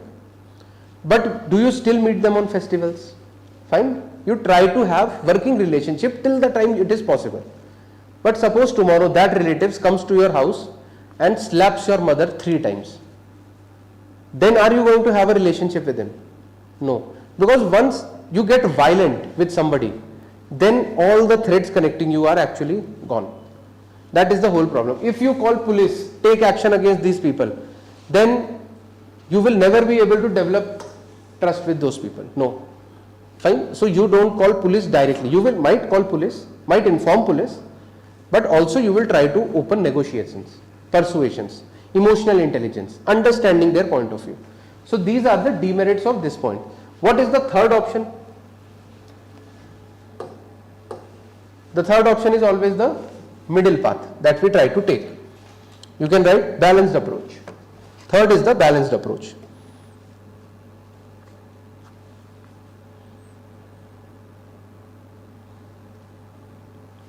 So your balanced approach will be focused on 3 pillars. 3 issues need to be covered here. You can draw your approach like this also even in real exam. What is the balanced approach? First thing, your first concern. What is your first concern in this situation? Yes? Employment safety. The first thing is my employee should not get harmed. So first approach will be focusing on safety of employees. Firstly, you will focus on safety of employees. For this purpose, you will inform police. You will inform the police. Hide them in safe places. Hide them in safe places. And also you will inform police, because you don't know if they are going to listen to you or not. So for safety purpose, you are going to inform police. Safety. First thing is safety. Second, you will start communication. You will go out and start to talk with the leaders. I told you the ringleader approach. Remember? Ringleader approach we will follow. You can write this approach also. Ringleader approach. Whoever is the leader of those villagers, I'll talk to them. And what will you talk to them? Clearly explain that employment will be done on merit only. Be clear about it. Do not sacrifice your integrity, but come up with some other offers for them. What was your balanced approach? What were you doing in your final course of action? Tell me. What was your final answer? Call police. Then you might have thought about something. Tell me, there is no right or wrong in ethics. I will tell you one solution, you can have another also. Tell me, what will we do? I persuade them and get other jobs in the villages or in that company only work. Okay. Lower work. You can give them internships. Internships we can do, or also you can say, my company is there and I have a CSR fund. Remember, each company has a CSR fund. I'll say, I'll use that CSR fund for your skill development, for your education. So my CSR fund can be used for you. I can give you some internships also. If you are good in those internships, I will change your internship to a job also. So that we can do. But I cannot give you directly job because you are breaking my property. That is not the right way to do things. Understand how we are going to find a third way. So firstly, I will say, clearly communicate that jobs will be based only on merits. Jobs only on merit. This will be my communication. And I will refuse to succumb to pressure. Refuse to succumb to pressure. I'll talk to them. I will keep on talking to them, persuading them this is not the right way, etc. And third part is long-term solution. Long-term solution. And in this long-term solution, I am going to offer them internships. I am going to tell them I will employ my CSR funds for this village, for village. I am going to work on the skill development. I can work on the skill development of villagers.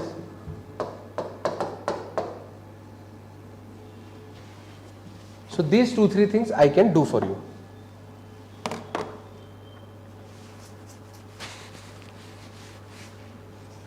I can also have career counseling sessions for you. Career counseling sessions I can create for my villagers. They don't have exposure to corporates, I will give you exposure also. Fine, so these are the 3 options that we have. What is the first or last part of the question? Which option are you going to take? So which option are we going to take? We are going to take the third option. Fine. While you were writing this second option, in communication you can write, I will try to persuade. We can bring that keyword here. I will try to persuade the ringleader. I will try to persuade the ringleader. Fine. So tell me, what is, when they ask you, what is the approach you will take? What are we going to say? That we are going to take the third option. What is the third option? The third option is, I will inform the police to ensure safety of my people. At the same time, I will open dialogue with the villagers, especially the ringleader.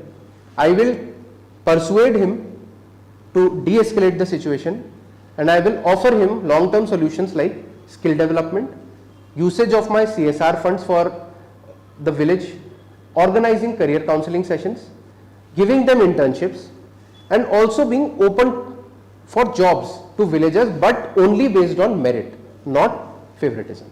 This is your long-term solution. Is it making sense? Yes. So how are we going to write conclusion of this answer? While you write conclusion, now you have to bring in ethics keywords.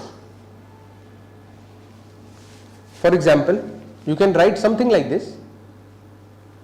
You can write, in such situations with ethical dilemmas, I will always try to be emotionally intelligent and use my persuasion skills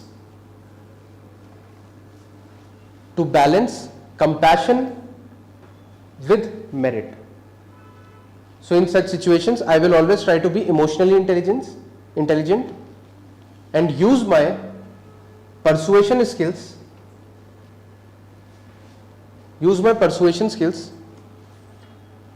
complemented with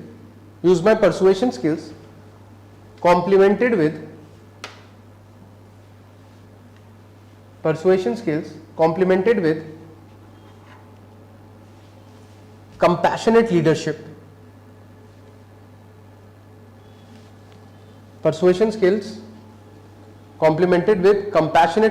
to ensure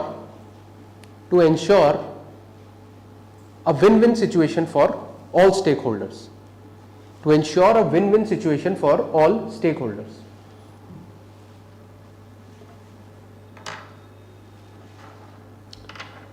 So now you understand how are we going to approach case studies. Don't see villagers as enemies.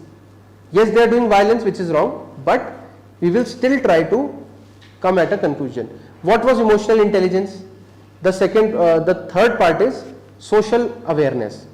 Don't just know their emotion, but understand why they are behaving in that way. They are basically trying to get a job. They are frustrated. They don't have money. So I will arrange internship or something like that for them so that their problem can be solved. Fine. On the surface, they look like they are asking for a job, but essentially the problem is not job. The problem is they don't know what to do. They have no money. So arrange funds for them.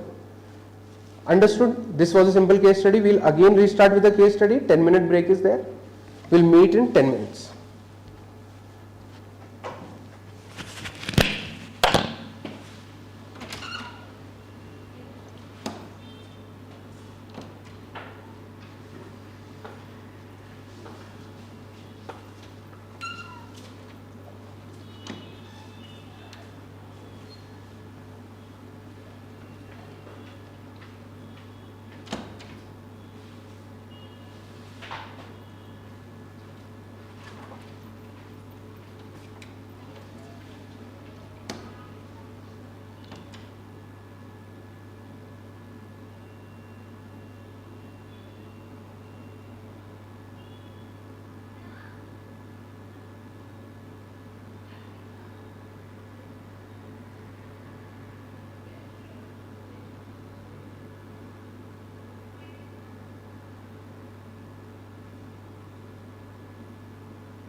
All set?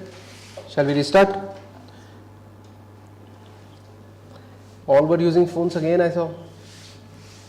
You cannot resist. Anyway, write case study 2 for the day.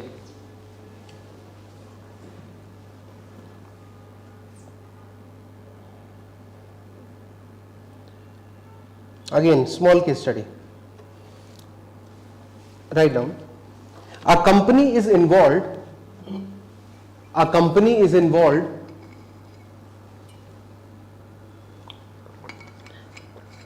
in manufacturing. A company is involved in manufacturing veterinary drugs. A company is involved in manufacturing veterinary drugs.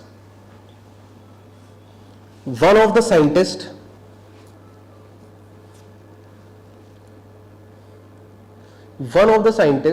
by chance discovered that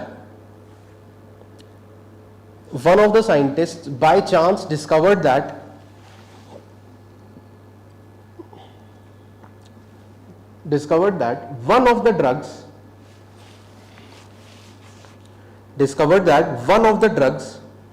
is helping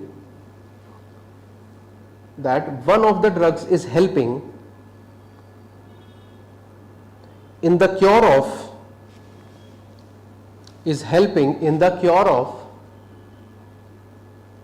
very deadly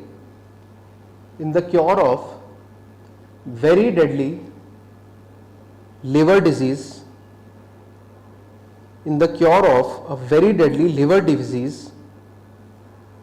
in a tribal area.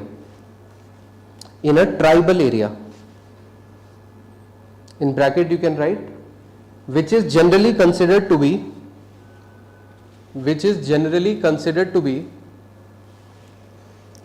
uncurable disease.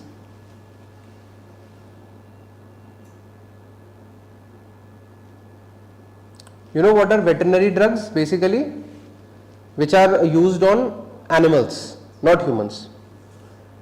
Bracket close. Write down. Because it is a veterinary drug,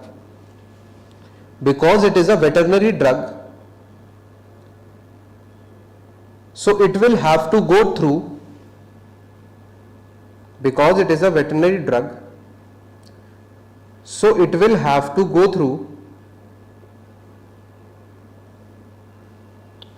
R&D.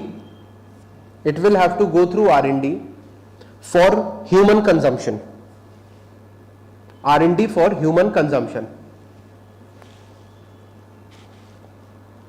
But it will cost 50 crore rupees. Essentially, the R&D will cost 50 crore rupees. Full stop. But this disease is prevalent.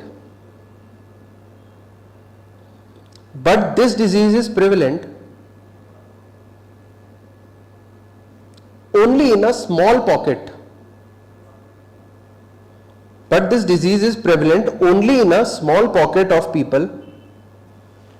Only in a small pocket of people belonging to one tribal group. And hence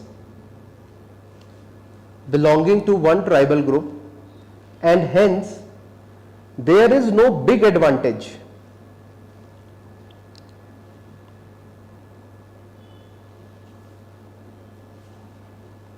is no big advantage in the long run.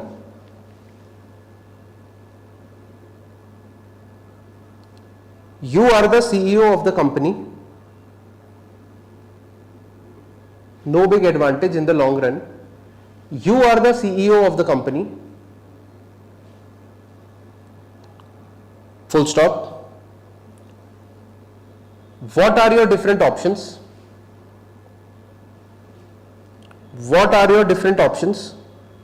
With merits and demerits?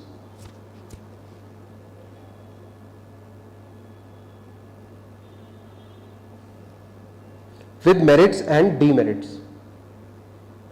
Fine. In this, start with identifying the ethical issues, stakeholders, and then move on to the options. Take 6 minutes, 6-7 minutes, brainstorm. Read the case study, understand the question.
Shall we discuss?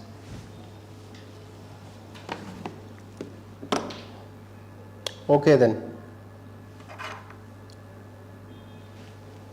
Understood the case study? Very simple.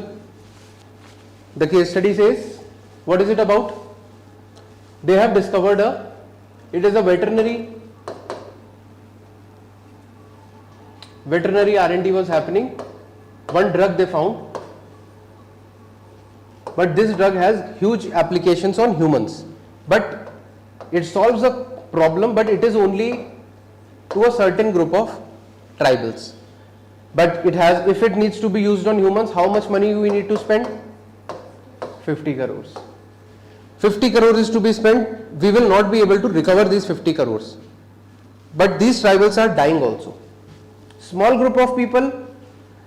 So now, should the company invest money in research to benefit only this little number of people, or should they do something else? That is the whole case study about, a basic crux. So tell me, what are the ethical issues? Ethical issues or ethical keywords which are relevant to this case study? Health of tribal people. Fine, correct. Health of tribals. Health of tribals. Or rather, if you remember, I told you, we read about Amartya Sen, capability approach. There he was talking about a person should be educated and healthy. So you can bring in health of tribals, or in bracket you can write Amartya Sen's capabilities. Capability approach is at play here. What else? Compassion and empathy. You need to have compassion and empathy with the tribals. What else? What else is a problem? One ethical issue is finances, financial recovery. Do you think this company will be able to recover this 50 crore rupees from tribals? No, they will not be able to. Tribals anyway cannot pay. So financial recovery is also one aspect, ethical aspect where we have to see. Companies only usually invest in profitable projects. Because see, if they even invest in this project, fine, they're working for the tribals also. Is it unethical for the company's shareholders? If you have given your money to some company and they are investing in projects which are not going to earn any money, you will tell them, why are you wasting my money? So financial recovery is a problem, and it is an ethical issue. Why? Because shareholders are there. You need to use their money judiciously. Tomorrow if I give you some money, if I am giving you 10 lakh rupees, ki go invest. I know you are very good in share markets, take this 10 lakh rupees. You go and you start distributing it in beggars, being a good person. Am I going to come to you and say, why are you wasting my money, man? I did not give it to you for beggars. So these shareholders gave a money for profits, but if you do this, no profit will come. These shareholders will have some issue. What else? They will need government permission. Okay, fine. That can be one, ki government permissions needed. By the way, this is nowhere mentioned in the case study that government permission is a problem here. So we will avoid assuming by ourselves. Write down 1, 2 extra if you have written this. Write 1 or 2 more. Write down ethical issues, these. Then write business ethics. Business ethics. Business ethics. Profit versus public welfare. Profit versus public welfare. Then write distributive justice.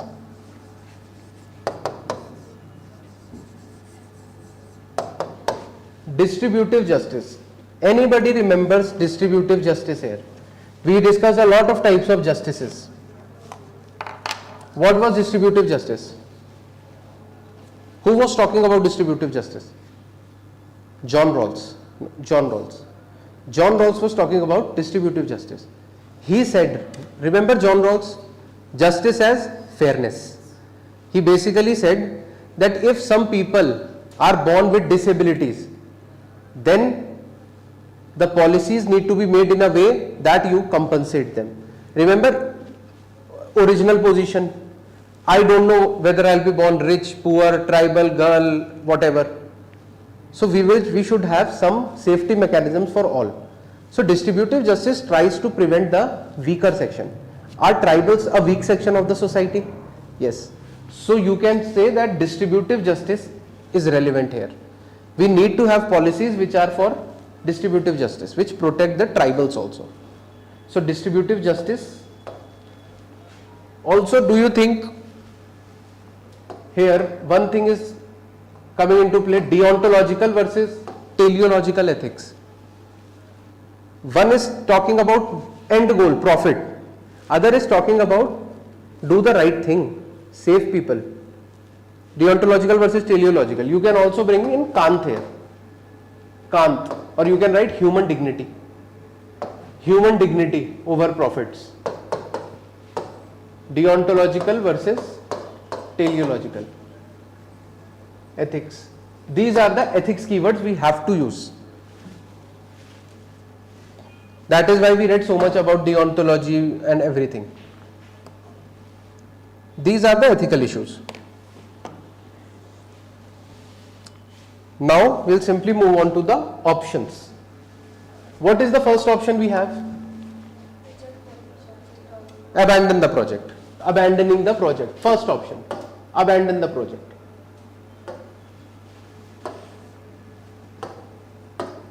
Whenever we write options, we are also going to write the merits and demerits.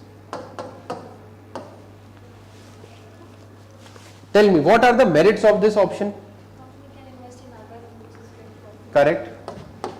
The money can be better utilized. Money can be utilized better. Better in what sense? Maybe investing in those diseases or medicines which are impacting millions of people rather than a group of 50 people. But is this idea that money should be invested in those areas which help more people, is this idea utilitarian? Remember utilitarianism, greatest happiness of greatest number. Who said? Bentham and Mill. So you can bring in these moral philosophers here. Your answer has one more dimension now. Moral philosophers are also here. They will say, do this. They will say, use this money somewhere else. So there is no wrong option. These people will justify it. What else is the benefit of abandoning this? Is it going to protect the shareholders? Remember, we also have one stakeholder, shareholder. So you can also write protects shareholders. Shareholders protected. That is the benefit of figuring out or identifying the shareholders. So you can think from everybody's perspective. This option is beneficial for the shareholder. In this question, we did not do shareholder thing. Fine? Because you have to do it by yourself. You have to. In every question, we will analyze the stakeholders. So these three are there. What are the demerits of this case? tribal people who suffer risk of disease. Risk of Disease of tribal people. diseased people. They might die. Yes, correct. Very good. Risk of tribal deaths. Tribal deaths is there. And this option is not compassionate. Yes, because we are letting them die. So you can say lack of compassion for them. Cognitive dissonance, very good. Cognitive dissonance will be there. Dissonance. I'll tell you one more term here, or maybe in some other case study. Whenever you will tell about cognitive dissonance, I'll tell you one other term. Anyway, what else is the demerit of abandoning? Tribals might die, compassion not shown, cognitive dissonance might happen to you also. Fine, good. Now you are talking in ethics.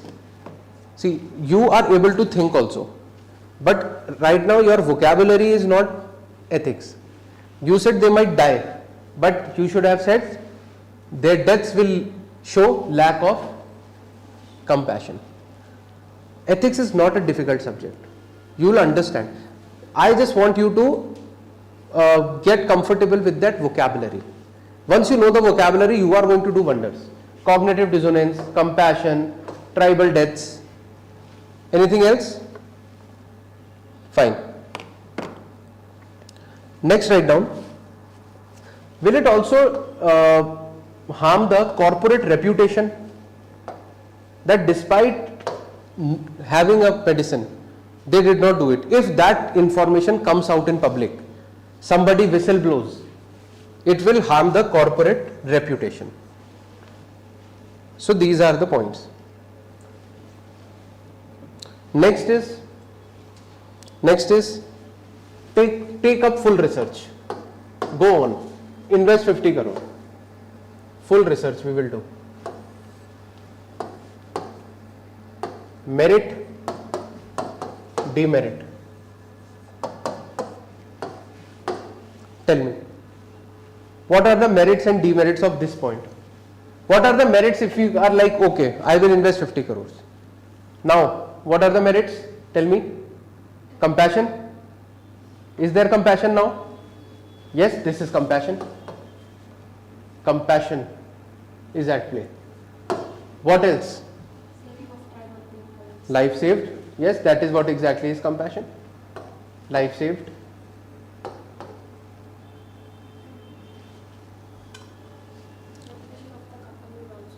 Company reputation. Yes, you can say company reputation will increase. We followed the philosophy of Nishkam Karma. Can we bring this in? Again, one moral philosophy in this part also. You can also say we followed deontological ethics. We followed Kant's human dignity. He was saying human dignity is most important.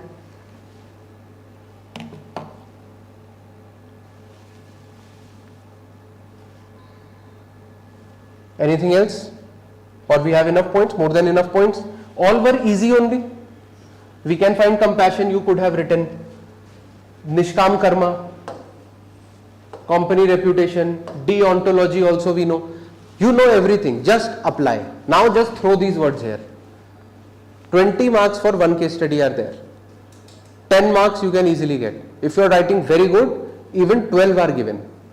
Fine. For a bad case study, 4, 5.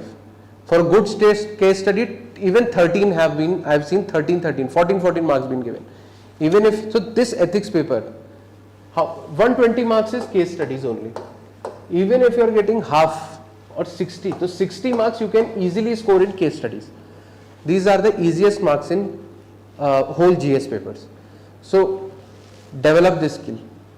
It is easy. You don't need to know. You don't need to rote learn a lot of things. Just understanding and applying will give you a lot of marks. If you get 60 marks from here and even 50 marks from section A, which is 130 total, you are going to sit at 110 marks in ethics, which is exceptional number. When I used to give ethics paper, I have got 124, I have got 127 also. So very good marks. Ethics is very scoring. Even if you see toppers, in that year AIR 2 was there. She got 141. I told you a name of a topper, Vishakha Yadav, AIR 6. Her ethics marks were 163 in one paper. That is why ethics is very, very scoring. And see, in GS3, you have to read economics, agriculture, science and tech, internal security, disaster management, and something else. No. So a lot of subjects, 6, 7 subjects you have to read for. And in GS3, if you know, a lot of marks are not given. In GS3, when the topper got 141, the topper had somewhere around 90. So when you are working so hard, economics, for months syllabus is going on, internal security, science and tech, you are reading everything, and then a topper is scoring 90, and whoever has the lead in ethics is scoring 141. 60 mark lead you can get here. So ethics is going to be the differentiator between a rank holder and somebody who might not get a rank. 3 papers are there: essay, ethics and optional. 250, 250, 500. These 3 are 1000 marks. Do you need to do any separate preparation for essay? No. Is ethics also asking you to read a lot of books? No. Application. Optional is yes. Optional will require heavy workload. You have to give time. But if you do these 3, these 1000 are secured. GS1, GS2, GS3. In GS1 there are 4 subjects. In GS2 there are 3 subjects. In GS3 there are 5 subjects.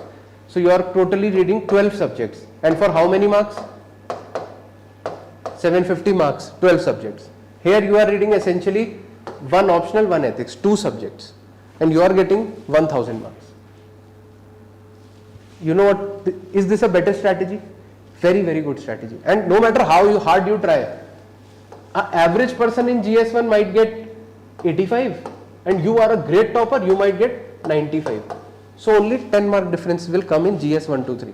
But here, a good person might get 120, an average person might get 85. Huge differences here. This is what is going to push you up the ladder, writing mains. So ethics, very important, and even in ethics, case study are bonus marks. This is clear? The merits of this particular thing. What are the problems if we invest everything and we start to research? What are the demerits of this particular thing? Can anyone tell me? Financial losses can be there, correct? There will be the risk of financial loss, which is shareholder loss. Shareholders lose. We are breaking the confidence of shareholders. Yes, correct? Yes, what? Confidence, trust also. Confidence broken, trust issues. Later the company might face more issues in getting funding. So financial issues are going to be there. Is it an issue of corporate governance? Yes.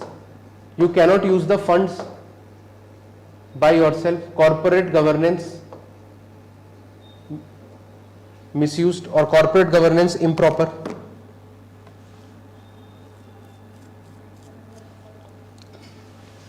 So these are the demerits. Now tell me, what should we do? What are your options that you thought of? In this particular case study, what should we do? Anybody? You might have come at some idea. We can do this, that. Were you choosing any one of these two? Yes, come on, tell me. Speak up. There's nothing wrong, yeah. We did the R&D, sir. We know the medicine, but we can tell the government also. We can give what we did. We can give idea of that. The government can normally invest in that for public welfare. Correct. Good. Anybody else with any other solutions? Any other solutions you can come up with? What to do? Should we invest 50 crore or should we let the tribals die? Or is there a middle way? Where is the middle way? Find the middle way. Yes, what you said is correct, but you can frame it like, I will go for a public-private partnership. Economics done? Done. What is public-private partnership? Government and some private person are working together. Why PPP is good? Because of a concept called risk sharing. Why private company was not going? Because they were fearful, I will lose my 50 crores.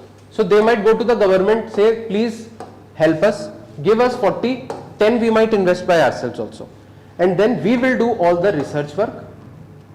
If we are able to find a medicine, then it is going to help the humanity. We will make some profits. We are not doing it to our profit. We only want to recover our 10 crore rupees. Rest it is for the humanity. Please count it in my corporate social responsibility. Can we do it? Is it a middle way? Yes. So see, there are certain types of case studies asked. One type is they will mark you a civil servant and then some pressure is coming. That is one type. Other type is you are managing any mob. Like either the question will be like two groups are fighting. First case study was you are a company, people are on your door. So in any case which you are managing mob, you are going to have a communication plus security framework. In such type where it is corporate related, your third way will mostly be PPP. So there are frameworks. When you do enough case studies, you will understand every corporate case study is somewhere around risk. Who is going to take the risk? Our solution will always be PPP. I'll try to talk to the government, have a partnership with the government, share the risks. What are the merits of this particular PPP approach? Can you tell me? Risk is shared. First, risk shared. Second, yes, tribals saved. So basically, yes, please. If the medicine is spread to the normal person also, we can use that medicine. Yes, we can use that medicine, of course. But what do we write here in merit? So you can rather say if tribal is saved, some ethical keyword should be here. Ends secured. Ends secured. Or you can say human dignity as enshrined by Kant is safe. Human dignity is safe. You can also say right to life. Which article? 21. Write the article also. Article 21 has been reinforced. You can also say it shows business ethics. Business ethics. You can also say corporate social responsibility in practice. Corporate social responsibility is in practice. That is what we do. One, you can also say promotes collaborative governance. Collaborative governance. Collaborative governance. So this is another type of governance where public is collaborating with the government. Trust with the government. Yes, trust, increased trust, compassionate leadership. So yes, this is one option. What are the demerits of this point?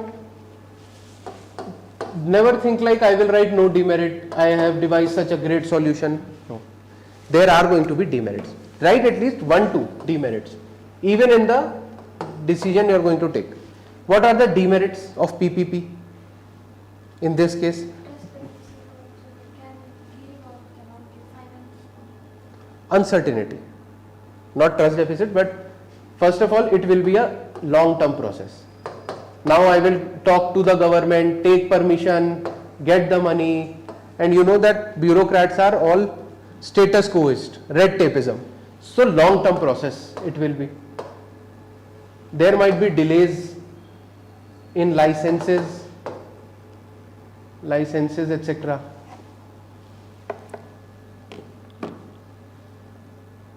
And there will also be coordination issues.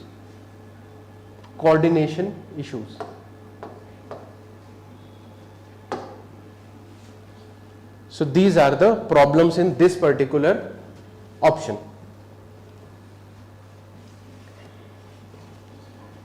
Any other option we have? Option 4. Can we have option 4 also here? Yes, there can be option 4. See, what is the problem? Why is the company not investing in research? Because it is taking a lot of money and there is no return. So what happens sometimes, all these organizations, they form a consortium. What is a consortium? Essentially a group. Suppose COVID-19 came in. There are 50 companies in India. Everybody is doing their research on their own. That is one option. Other is 50 companies are made in a group. Now they are sharing their knowledge, their resources, everything. A pool is made. Everything is shared. Lab you can access, best lab, best science. Which model do you think will produce more results? Everybody working in silos or everybody working together? Together. So for such problem, there can be a consortium of pharma companies. In this consortium, we can also include NGOs which are working in this sector. We can also have medical universities.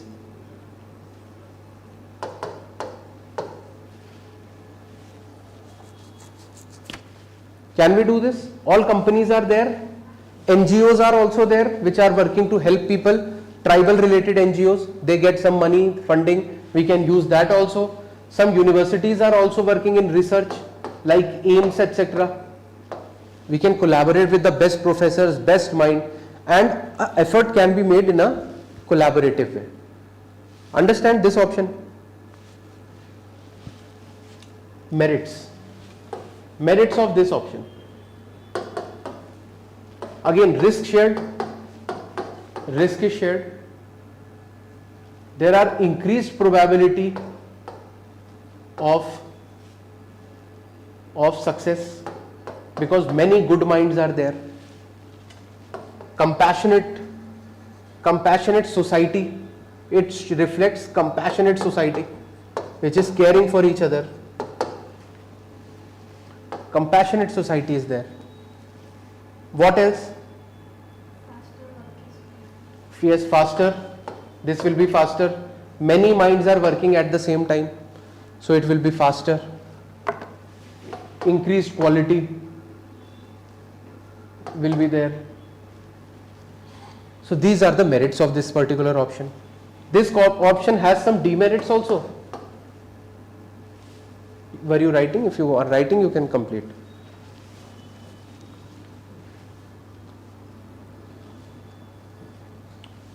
See, none of this case study is going to get repeated. So rather than noting, please focus more on, write, I am not saying don't write, but your goal should be understanding how to think, how to merit, non-merit, okay, risk shared, yes, fine, understanding. Demerits. Now demerits of this option. Tell me one demerit of this option. Not cooperated by all. Coordination issues. First is coordinate, because when you have many people, coordination issues will be there. Anything else? Delays. Once you said faster, next you are saying delays. These two will not come in the same point. Otherwise they are contradictory. Either it is faster or it is delayed. I understand how you are saying delayed, but then don't write faster. You understand why faster and delayed cannot be together. So first demerit you wrote is coordination. Yes, perfect. One more big issue will be there, very big issue. The big issue will be intellectual property right issue, IPR issue, intellectual property. Who this medicine will belong to? Somebody will say I gave my lab, somebody say I gave my scientist, somebody will say I gave my researcher, but in the end it will lead to dispute about ownership. This is a very big problem. IPR disputes. Intellectual property rights is a separate topic in science and technology. If science and technology is done, they might have covered, should have covered intellectual property rights. So if 10 people are developing, for example, we are making a song here, fine. Some lyrics I am giving, some lyrics you are giving, some lyrics you are giving. In the end, the song is made. Then somebody will ask you, who is the lyricist? And then there will be issues. I will say, I was the one who did all the basic framework, you only gave these 3 words, you came in, gave 2 words. No, there will be issues. Fine. This lyricist will then get money from YouTube. So we all will fight who is the exact lyricist. So all those matters are there. So this will have demerit also. Understood the whole case study? 4 options, not just 3. This time we have arrived at a 4th also. If you can devise 3, good. If you can come at 4th, amazing. Now write a conclusion for this. Write a conclusion for such case studies. Or rather, first write. We have to write no best course of action, what you will take. So please write down. I will adopt a PPP. I will adopt a PPP. PPP cum consortium model. Basically, I will combine my option 3 and 4. I will adopt PPP cum consortium model.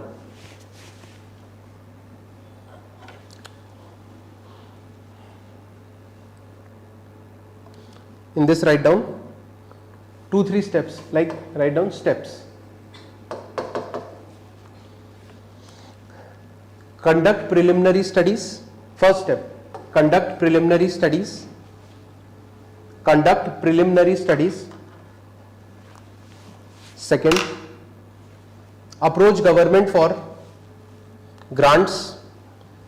Approach government for grants and regulatory permissions.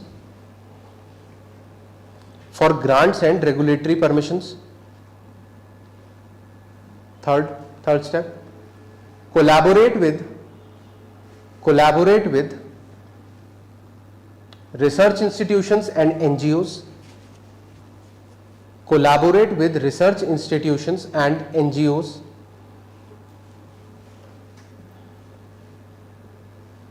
Fourth, invite other pharma companies.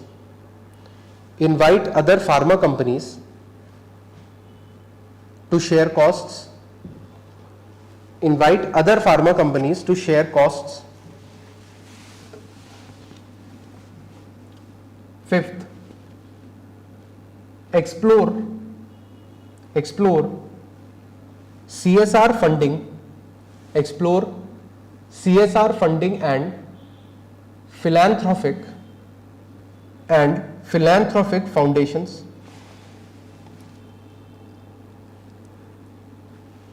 Explore CSR funding and philanthropic foundations. For example, see, we collaborated with some NGOs. Do you remember how CSR worked? If any company had more than 5 crore profit, first model, what happened? The company donated 2% directly to the NGO. So we are going to go to companies and say, we want you to devote to this NGO 2% so that we can work on this particular tribal medicine. So then they will donate to this and we will be able to raise how much amount? 50 crore. CSR is also done, NGO is also collaborated, and we have also achieved 50 crore rupees. So that is why we wrote explore CSR funding. Next, write down 6th, ensure affordable pricing. Ensure affordable pricing and accessibility. Affordable pricing and accessibility for tribal population. For tribal population. And 7th, last, maintain transparency with shareholders. They are also a stakeholder, so we have to think about them also. Maintain transparency with shareholders regarding long-term regarding long term social and reputational gains. Social and reputational gains. So now we'll move on to the conclusion. In conclusion, write down this approach. In conclusion, this approach exemplifies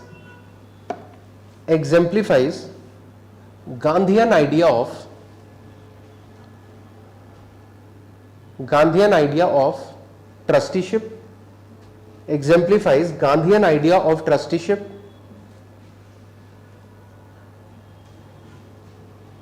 and Rawls' theory of justice. Gandhi's idea of trusteeship and Rawls' theory of justice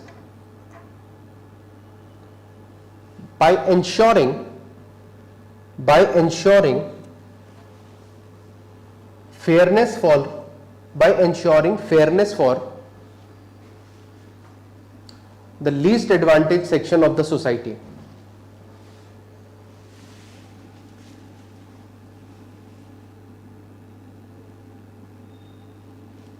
Least advantaged section of the society, full stop. Even by utilitarian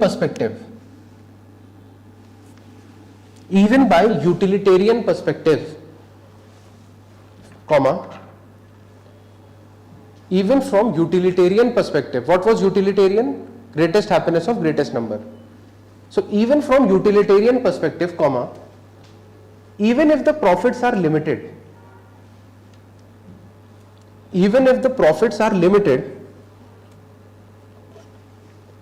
comma, curing a deadly disease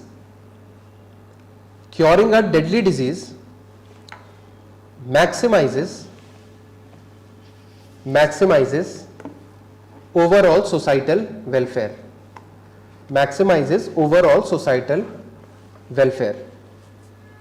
Full stop. Hence my approach is based on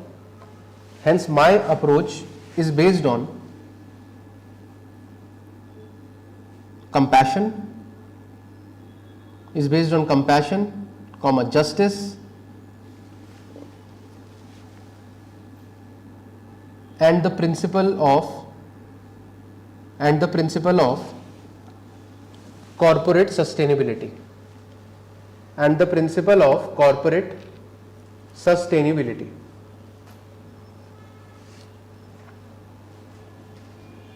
Fine. So today we covered emotional intelligence. We will do lot more case studies in the coming days. Are you getting a hold of the subject now? Fine. Okay then. Thank you everyone.